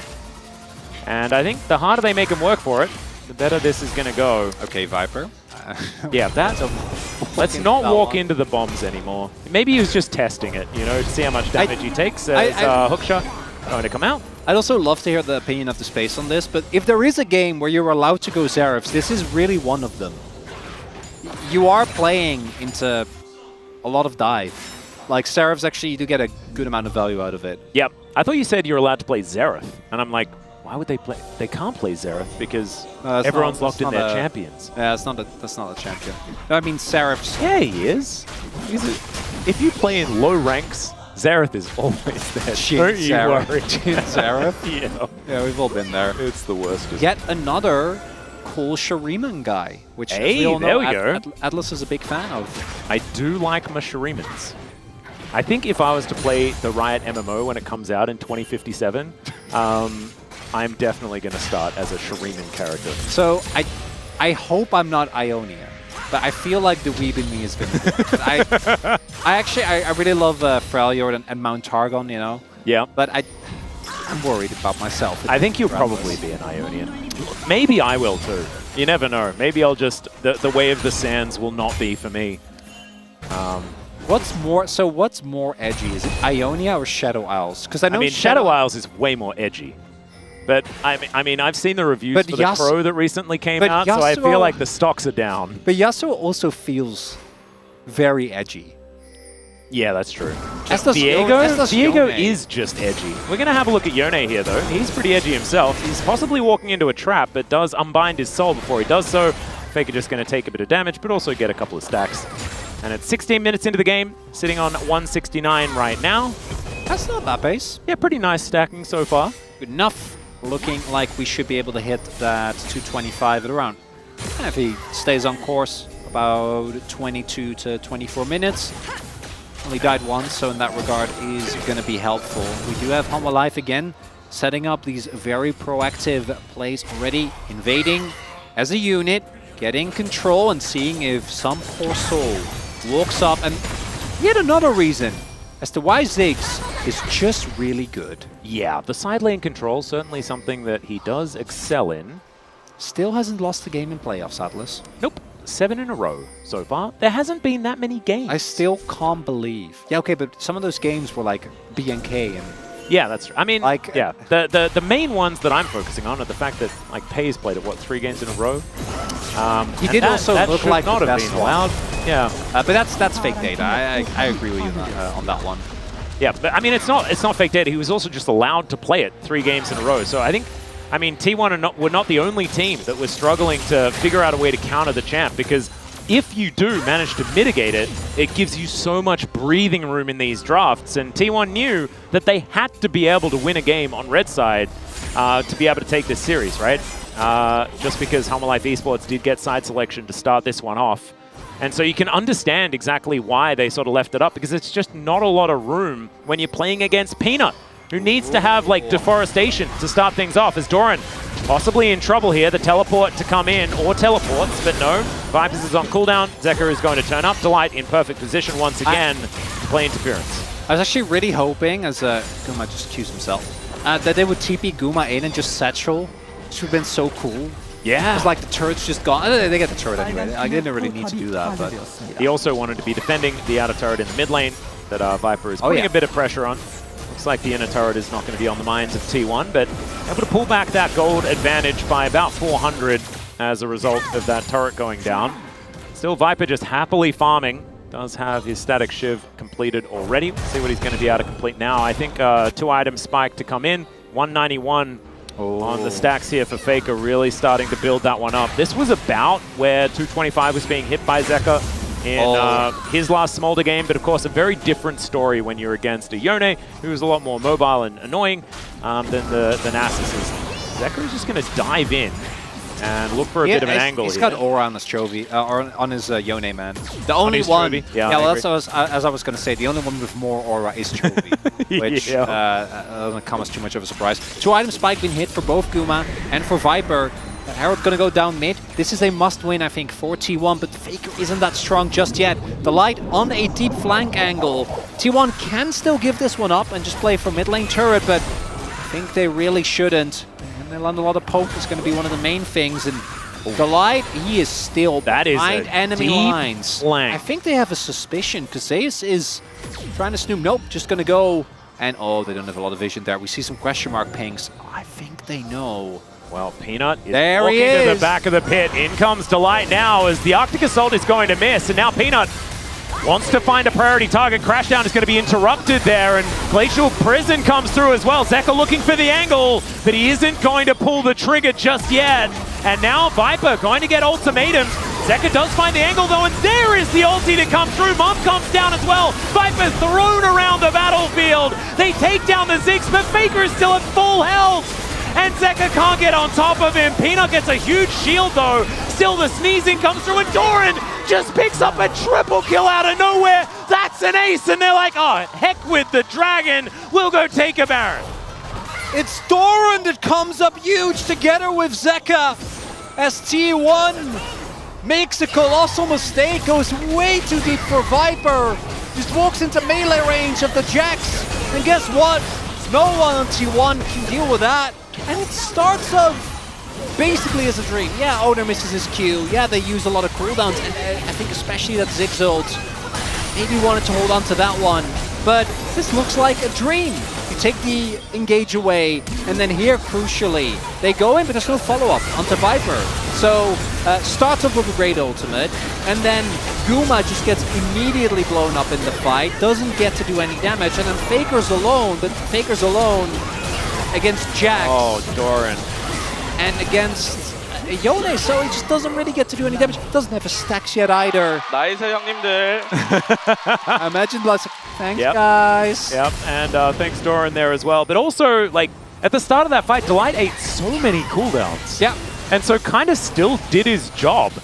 All things considered, as there's a flash forward. They do manage to lock up Viper here, and they will be able to mitigate a lot of the push. Zeus now moving in. It will be the dragon taken, so Soul Point is going to come on through. Great knock-up. There's the Glacial Prison going to be eaten here by HLE Esports, but now Delight. Crashdown comes on back in. The ultimate! And it is just Seka taking control. How do they make these things happen? Carrier, he's almost out of cooldowns. He finds one last Pulverize, but this fight is done. And even without Viper there, they still roll over the top. This is probably the best day of League of Legends Seka has ever had. And he won Worlds in 2022. Yeah, and also we're coming in, we're like, oh, Doran, yeah, another great series. What you been doing, my man? And Just Jax, still 100% kill contribution, by the way. Jax does have an incredible amount of power in this draft. Again, Counter-Strike is insanely strong, but T1, I was fumbling these team fights. HLE is straight up outplaying them again. Blood invested into killing Viper, but I think that's fine. As T1, they're just not respecting, and they're lining up. Look at this, as you point out, all on their way, trying to make it happen, and then Delight sets them up, and then the free. That's it. That's the end of it. Like, and the cease and desist keeps them CC'd for so much longer because of the knocker side. Oh man!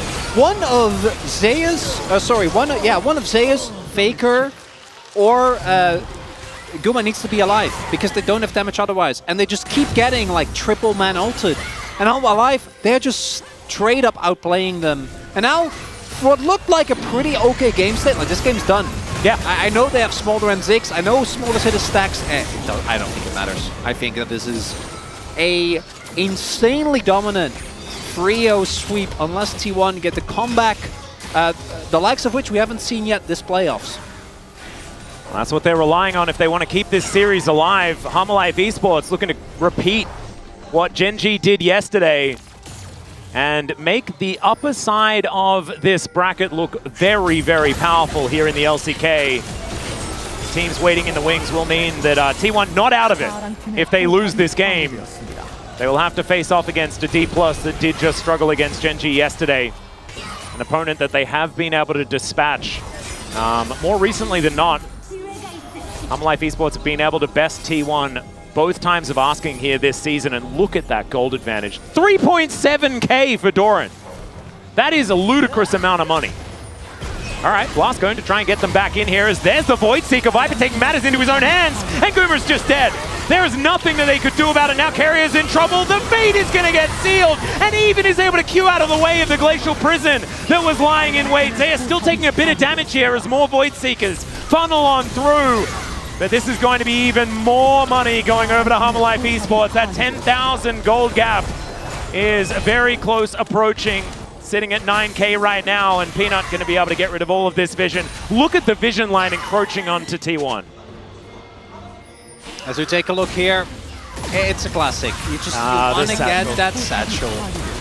Really, I'm very happy that Guma is showing us some of the weaknesses of the sticks. You gotta be able to say no to getting that turret Atlas. This is the problem, is that if you do have the type of composition that doesn't just sit around and has to watch you slowly poke you down with the Smolder, with the Ziggs, but you're on the front foot, you're the one engaging continuously, he all of a sudden looks a lot worse. Like, yeah, Faker's hit his item spike, but HLE sitting on Soul Point, sitting on 9,000 gold lead here. Basically an item up across the board. And they don't, it's not even like they don't have range, because Viper can just fire these Void Seekers. Outside of Owner, everyone else going to be, I guess Carrier has one more so, but everyone else going to be very unhappy if they face tank one of those. And look at Doran as well, recognizing that they don't have the most amount of magic damage. Yep. The Abyssal Mask comes in just to try and buff up Viper. who does have his Nash's Tooth now completed. Zeka does some mixed damage as well, so kind of some value there. Between Jax, and Doran probably going to go Zhonya's next. So like between Jax, who has a good amount of AP scalings, the Yone... Zhonya's fourth feels kind of unfair, right? Because it's like all of his items kind of do more damage, but they're also kind of tanky. It does actually feel very unfair, yeah. Yeah. Well, I think the most unfair part is the 4,000 gold lead that he has individually. It helps. Yeah. It helps. I would say so. It's a good outfit for Humble Life. That's what it comes down to, Atlas. If he was to write a guide, would the first part of the guide be get 4,000 gold ahead, or would the first part be like what to build and stuff like that? Because I think the most important part in this game is the gigantic snowball that Humble Life Esports has built. I was trying to get back to fashion analogies. What would the fashion analogy be? Well, I don't know. I was kind of hoping you would give me an opening, but I thought that was an opening. It was a bit ham-fisted. However, I would say that it was probably an opportunity for you to go for it. That is going to be Cloud Soul picked up here by Humble Life Esports. And yeah, it's a lot of money on Viper. He's got 300 CS here. It's just an everything gap. It is. Atlas, it really is. Like, looking at how these fights play out, Humble Life clearly have woken up very, very sharp here today. And oftentimes, like, when this year started, not even this season, when the year started, we looked at Humble Life Esports and said, wow, okay, there's the cease and desist. Killer Instinct comes down. Gumiushi this time can go golden, but Delight is going to be here, and Viper just pops him. That is going to be Owner now in trouble. The Crashdown still gets the CC, even with the headbutt, and they're still going. Faker, he's going to go golden, but that is just to watch as the bad guys encroach. He can't get through the base gate as Doran's going to be able to lock him down. That is Viper dead once again, but he's been bait this whole game. And Zeus, he hook shots away. He is going to be able to get some funny business done, but the flash forward and then the counter strike. And I think he is just dead. That's going to be the ace. And Humble Life Esports, I think they're just going to say top of the morning to the series here as they look to push in for the win. And Genji remains a formidable opponent, Atlas.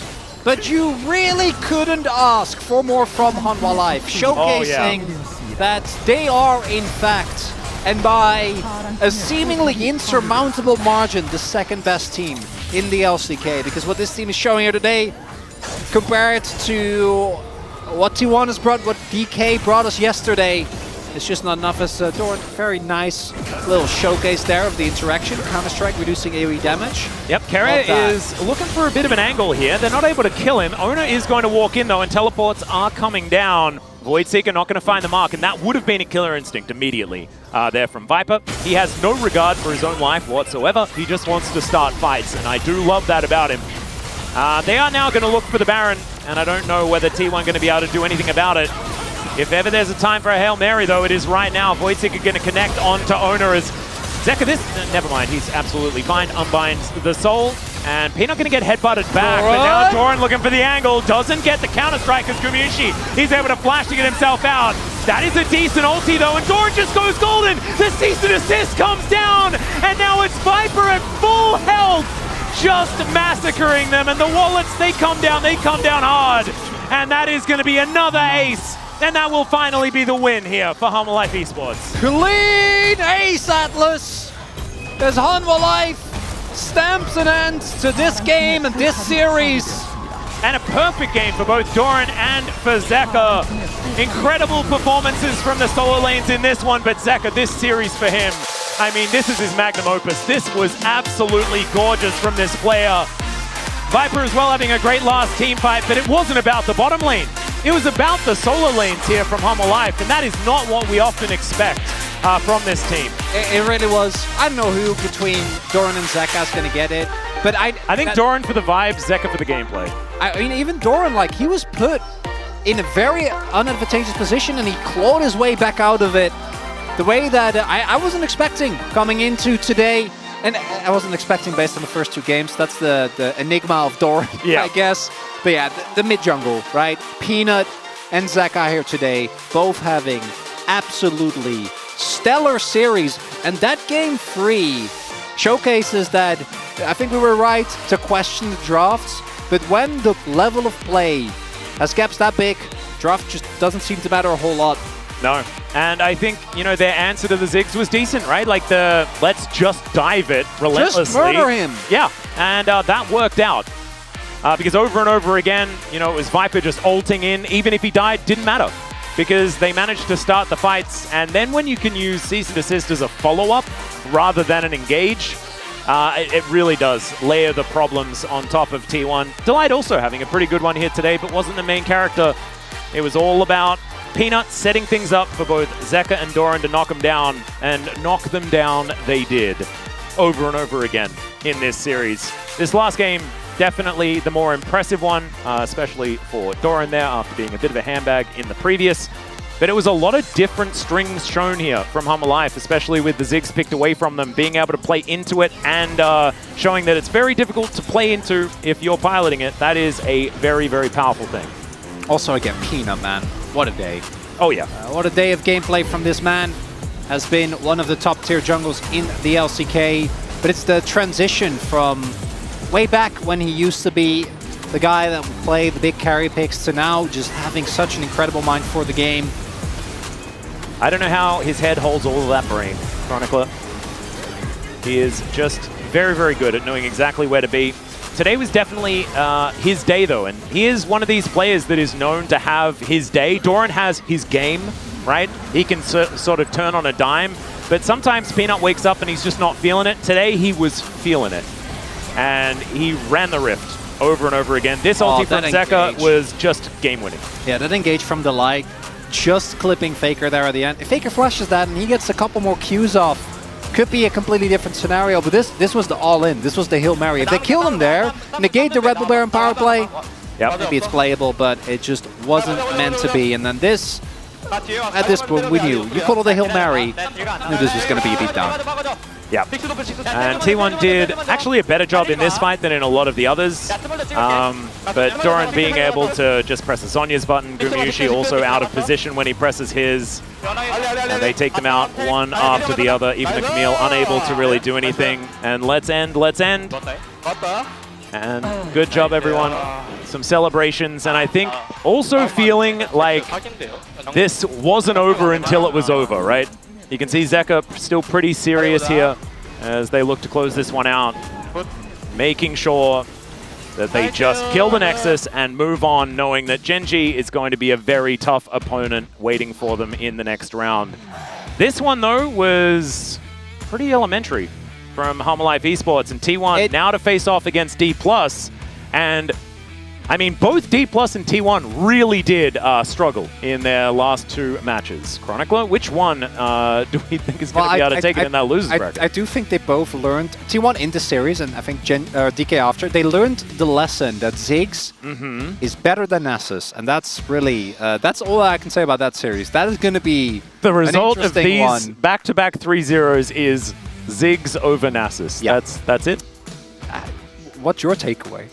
Yeah, no, probably about that. No, I reckon you nailed it. I think you absolutely nailed it. I just wanted you to double down to make sure that we knew exactly what was going on there. But I guess we've got some gentlemen waiting alongside that can also tell us what some other results are, potentially, of this series. So let's throw it over to the space and listen to their breakdown of the series. Thank you very much, guys. Great cast on the day. Good job, Cronny. Turn it back there on Atlas. Don't let him just put you on the spot. Put him on the spot. As T1 were put on the spot, and they did not have an answer at all today. 3-0 for Hanwha Life Esports. They will head on over to Gyeongju for the Roadshow Finals. Breaking on down here with myself is Ox and Wadid. And this one wasn't that much better. I mean, maybe a little bit better, but yet again, an early game call by Hanwha Life Esports leads to T1 just not having answers, then being behind. Yeah, and you know, we can kind of dive in the draft. Similar to what Hanwha Life Esports had in last game, there's this Ziggs Smolder, really strong scaling duo. But the thing is, Hanwha Life Esports draft this composition with a ton of dive, with a Kai'Sa follow-up we haven't seen yet in playoffs. She kind of disappeared. And, you know, similar in concept to last draft, if Hanwha Life Esports composition fell behind, it would feel quite difficult, you know, especially if, like, you know, we've seen Smolders build like a Zhonya's. but I just feel like they have so much more room to breathe and so much more snap, engage, and agency with this composition. They get the counter pick with the Jax into the Camille, and we saw Doran really run away with that matchup, and also Zeka's Yone again has just been fantastic. I want to especially point it out that they had the decent draft compared to Game 1 and Game 2, but I just don't understand why they had to lane swap with Ziggs on the Kai'Sa bot lane, because you can actually have a good lane against Kai'Sa, and also Camille, Sejuani can have strong 2v2 early game on the top lane, so the strategy with the Ziggs was not prepared. I feel like they just kind of forced to pick Ziggs away from the Hanwha Life Esports. Yeah, again, they saw Gen G play with it, Matador very well, not take fights that they didn't want to take. T1 not able to do so. Here, we wanted to highlight some of the macro play and lane assignments at 10 minutes here, we did. So first of all, it's 10 minutes in the game and no turrets dropped. So there's no point to swap mid and bot in general, but I think especially in this case, it was really smart move by Hanwha Life Esports because of the matchup on the bot lane. You cannot really get the prior against Ziggs bot lane, and also it's really weird to have just force the mid prior with Yone, but after this lane swap from the bot and mid, they could get the mid prior and get full vision control, and they could actually force the fight on the bot lane. Yeah, and so if we continue here, there's obviously a big pocket of vision that's been cleared out, and they kind of bait T1 in to a bot dive, and then they pull the double TP with the flank coming in, and it's just super punishing. T1 expected they'd be able to collapse onto the Yone in the bot lane and punish it, but really Hanwha Life Esports had deeper flanks to come in.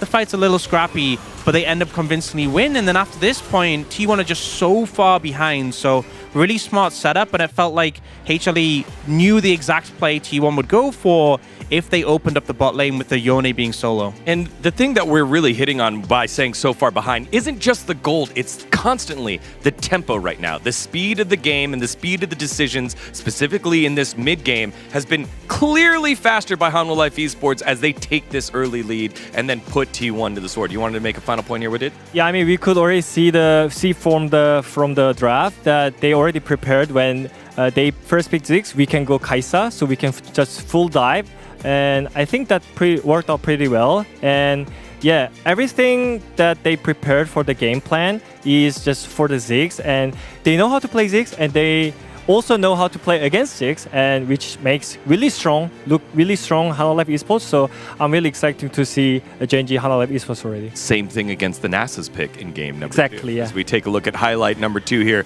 This was an opportunity that T1 had to get back into the game, and just, again, just disjointed here is the key word. Yeah, we see Delight trying to look for a flank, and it's actually a good disengage from T1. The backliners get to safety and they kill the Rel. But here's where the problem comes in. They see Viper, they look for this angle, but Faker is pushing mid. Faker's like, hey, I can get mid prior, we can play this slow. It feels like the team is a bit disjointed because the rest of them, Zeus sees the Kai'Sa and jumps on it. And so as a result, they're very split here. And despite the fact it's 5v4, this feels like a 4v4. And Zeus actually dies before Viper does. Yeah, they were really shaky and not connected at all. Like compared to Hanwha Life Esports, they were just focusing on one play and they were on the same page all the time. And I think that was the key point, the disjoint. T1 was just not prepared for the fight. And if you look at how low the health bars, you know, a more coordinated T1 there could have won that fight. You know, it was possible. This goes back to what you were saying earlier. Both of you guys were making the point. It felt like structures are in place for Hanwha Life Esports that they follow clearly. T1 has made it this far based off of C fight, hands them. And again, they see Viper by himself, but there wasn't really a structure to follow there. They fall behind, they lose the fight, and from there, they just weren't able to find their way back on in. All right, let's take a look at POG here for the defining game number 3, and it is Peanut dictating the game yet again from the jungle. Last time on Sejuani, this time on Vi. And I think Peanut just had not just a phenomenal game here, but his series has been so good. Second All-Pro, third All-Pro is his opponent owner, and it looks like the gap was pretty big between them because Peanut just completely took control of this game. It felt like all the plays, all the big moments were really around him setting them up, and it just feels like he's had a pretty flawless performance today. Yeah, we didn't point it out in the highlight, but we saw how smart is Peanut. He saw in the Dragon Pit, Sejuani is passing for his bot, and he hid himself into the tri-bush and made a great kill on Camille. And I think at that point, Hana Life Esports starting to winning the side lane. So I think that was really crucial. Yeah, this one was really close. Tiebreaker, flipping it on over as it will be Doran, I guess, getting the other side of the votes. Yeah, I voted for Doran. I mean, he also had a really good game, so I think those votes are valid. But we said coming out of the game, any top side vote is valid. All three of them are really playing at such a high level in that game. All right, Hanwha Life Esports, they look dominant. And you know else who's pretty dominant? Our votes here, because we had a couple of predators across the space. Myself, Cronny, Gogo, and Pony Not So Good. But only one person was dominant enough, bold enough to vote for the 3-0, and it's Woodid on his return. Woodid, what do you have to say here, King? I mean, my friends are saying that I'm actually looking like Benedict, the actor of the Doctor Strange. And yeah, maybe that's why. Yeah, I saw the future. That's the only one case. Bit of Sherlock Holmes there, you know? Yeah. Detective Woodid on the case. We're going to figure out how he knew that. But in the meantime, we have the interview with Hanwha Life Esports standing by. Dear, take it away. Thank you very much, guys. This is Dear for the post-match interview translation, joined by Hanwha Life Esports, the winners of the second match of Round 2 in the 2024 LCK playoffs, brought to you by Woori Bank. Let's hear from Doran, Peanut, Zeka, Viper, and Delight. Congratulations! First off, Doran with a 3-0 victory and winner's bracket secured. How do you feel? In the preparation process, we did know that it wasn't going to be easy, but I believe that we played the game thinking that the opponent actually came pretty prepared even for drafting. So I'm just really relieved that we were able to win. And in game 1, you picked Vladimir, which wasn't really played for 894 days. Despite so many diverse champions being played this meta, Vladimir was a first. So what made you pick him? I believe that he was a really good pick against Kennen. And with so many different champions that we were able to see right now, I think Vladimir is actually one of them, one of the really good picks that you're able to pull off this meta. And now you will advance to the winner's bracket and face Genji with the one-way ticket to the finals on the line. What is your resolution? Based on my experience playing in the playoffs, being able to go directly into the finals is actually a huge help, and it actually does bring you a lot of comfort. So I really hope that we can make it. And Peanut, a clean 3-0 victory. You were the POG in games 2 and 3. So did you have a good feeling on your way to the venue today? Well, as for the good feelings, I didn't really think of that, but I came today thinking we must win. I think that was just a really mindset that I came with that helped. And the draft you prepared against T1 were quite effective today, so what was the preparation process like? We considered a lot of jungle bans for today's match. And in terms of the meta, even with a lot of jungle bans, I think there were a lot of different picks that we can actually manage to pull off, so that's what we were focusing on. And you pulled off so many cracked pathing today. Both the casters and analysts were so impressed. So what was the main focus in the jungle pathing for today's match? For today's match and all the jungle paths, I think that's just something that I have been preparing and practicing a lot, and that actually did pay off a lot during today's match. What is your goal for the winner's bracket? We will be facing Genji, and I want to make sure that we are ready to take them down. Please give it up for Peanut. And next up is Zeka. In the preseason interview, you mentioned that your hometown is Pohang, which is close to Gyeongju City, and that's why you have to go. And now that you have secured a spot in Gyeongju with today's victory, how do you feel? Makes me so happy to get a victory, a 3-0 victory. And yeah, I mean, it's really close to my hometown. I'm very happy that I'm able to go so close to my home. And in game 1, you played Yone, who handled Lee Sin and LeBlanc's ganking and how they focused you down, and you handled it with such grace. So are you satisfied with your gameplay today? I feel like a lot of things that I did worked out really well, and I went into the game thinking that as long as I played defensively and survived, that we would be able to win pretty easily, and it worked. And the winner's bracket against Gen G, how will you prepare for that? I feel like the structure of the playoffs for summer is kind of similar to spring, so I want to make sure that we're able to make it to the finals this time around. And next up is Viper. With the 3-0 stomp, you have advanced to the winner's bracket. How do you feel? First of all, I didn't expect that we would win 3-0. And I really wanted to win, and I think we did a really good job today. I think everything went according to plan for today's match. And after prioritizing Ziggs in games 1 and 2, you picked Kai'Sa against Ziggs. So how do you think the drafting went? So currently, Ziggs is a really good meta pick. And honestly, I don't really like playing him, but because of how good he is, that's why I had to end up going with him. And in the last game, seeing the opponent take Ziggs, I think we just had a really good answer against that, so we were able to pull it off. And pace is also quite solid on Ziggs, so what are your predictions on the matchup? In the last match, Gen G was actually able to utilize Ziggs and made it really tough against their opponent, so I want to make sure that we are prepared to go up against Gen G. Let's give it up for Viper. And next up, we have Delight. Delight, what did you consider as the most important point of today's match? There was a very clear direction that our team had, and really wanted to make the right decision in every moment. And the opponent brought out diverse picks such as Seraphine and Shen. So what was your plan to deal with them as a support? Yeah, so a lot of the things that pro players play in the solo queue is something that they also bring out in scrims. So I think we had pretty much expected that they would play something like that. So we were just ready to counter that.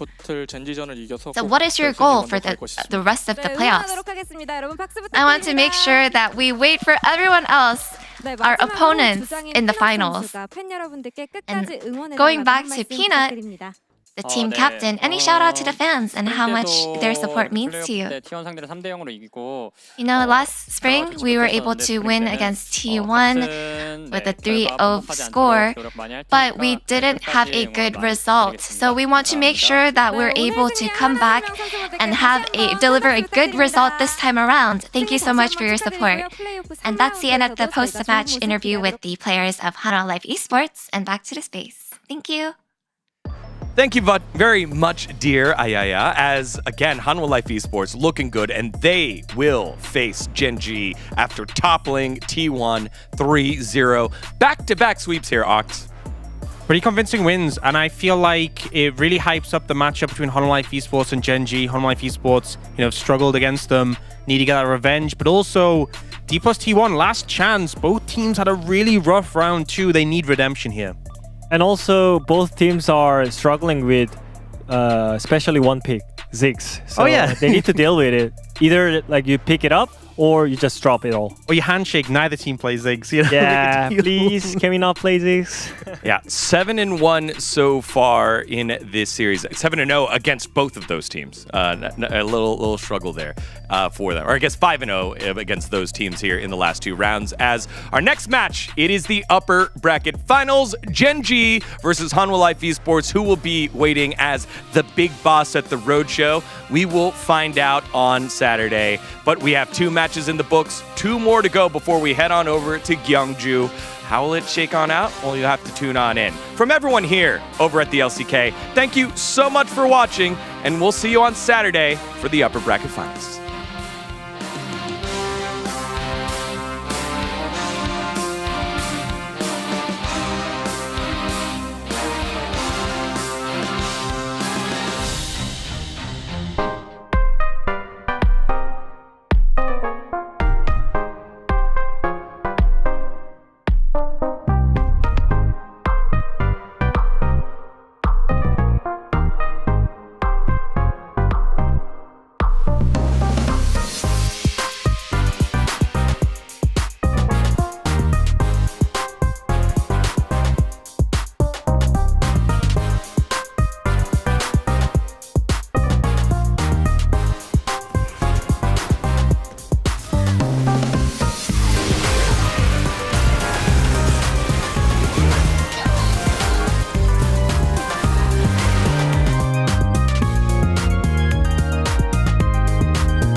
길이 곧 LCK의 길이다. 새로운 기록의 장을 이렇게 엽니다.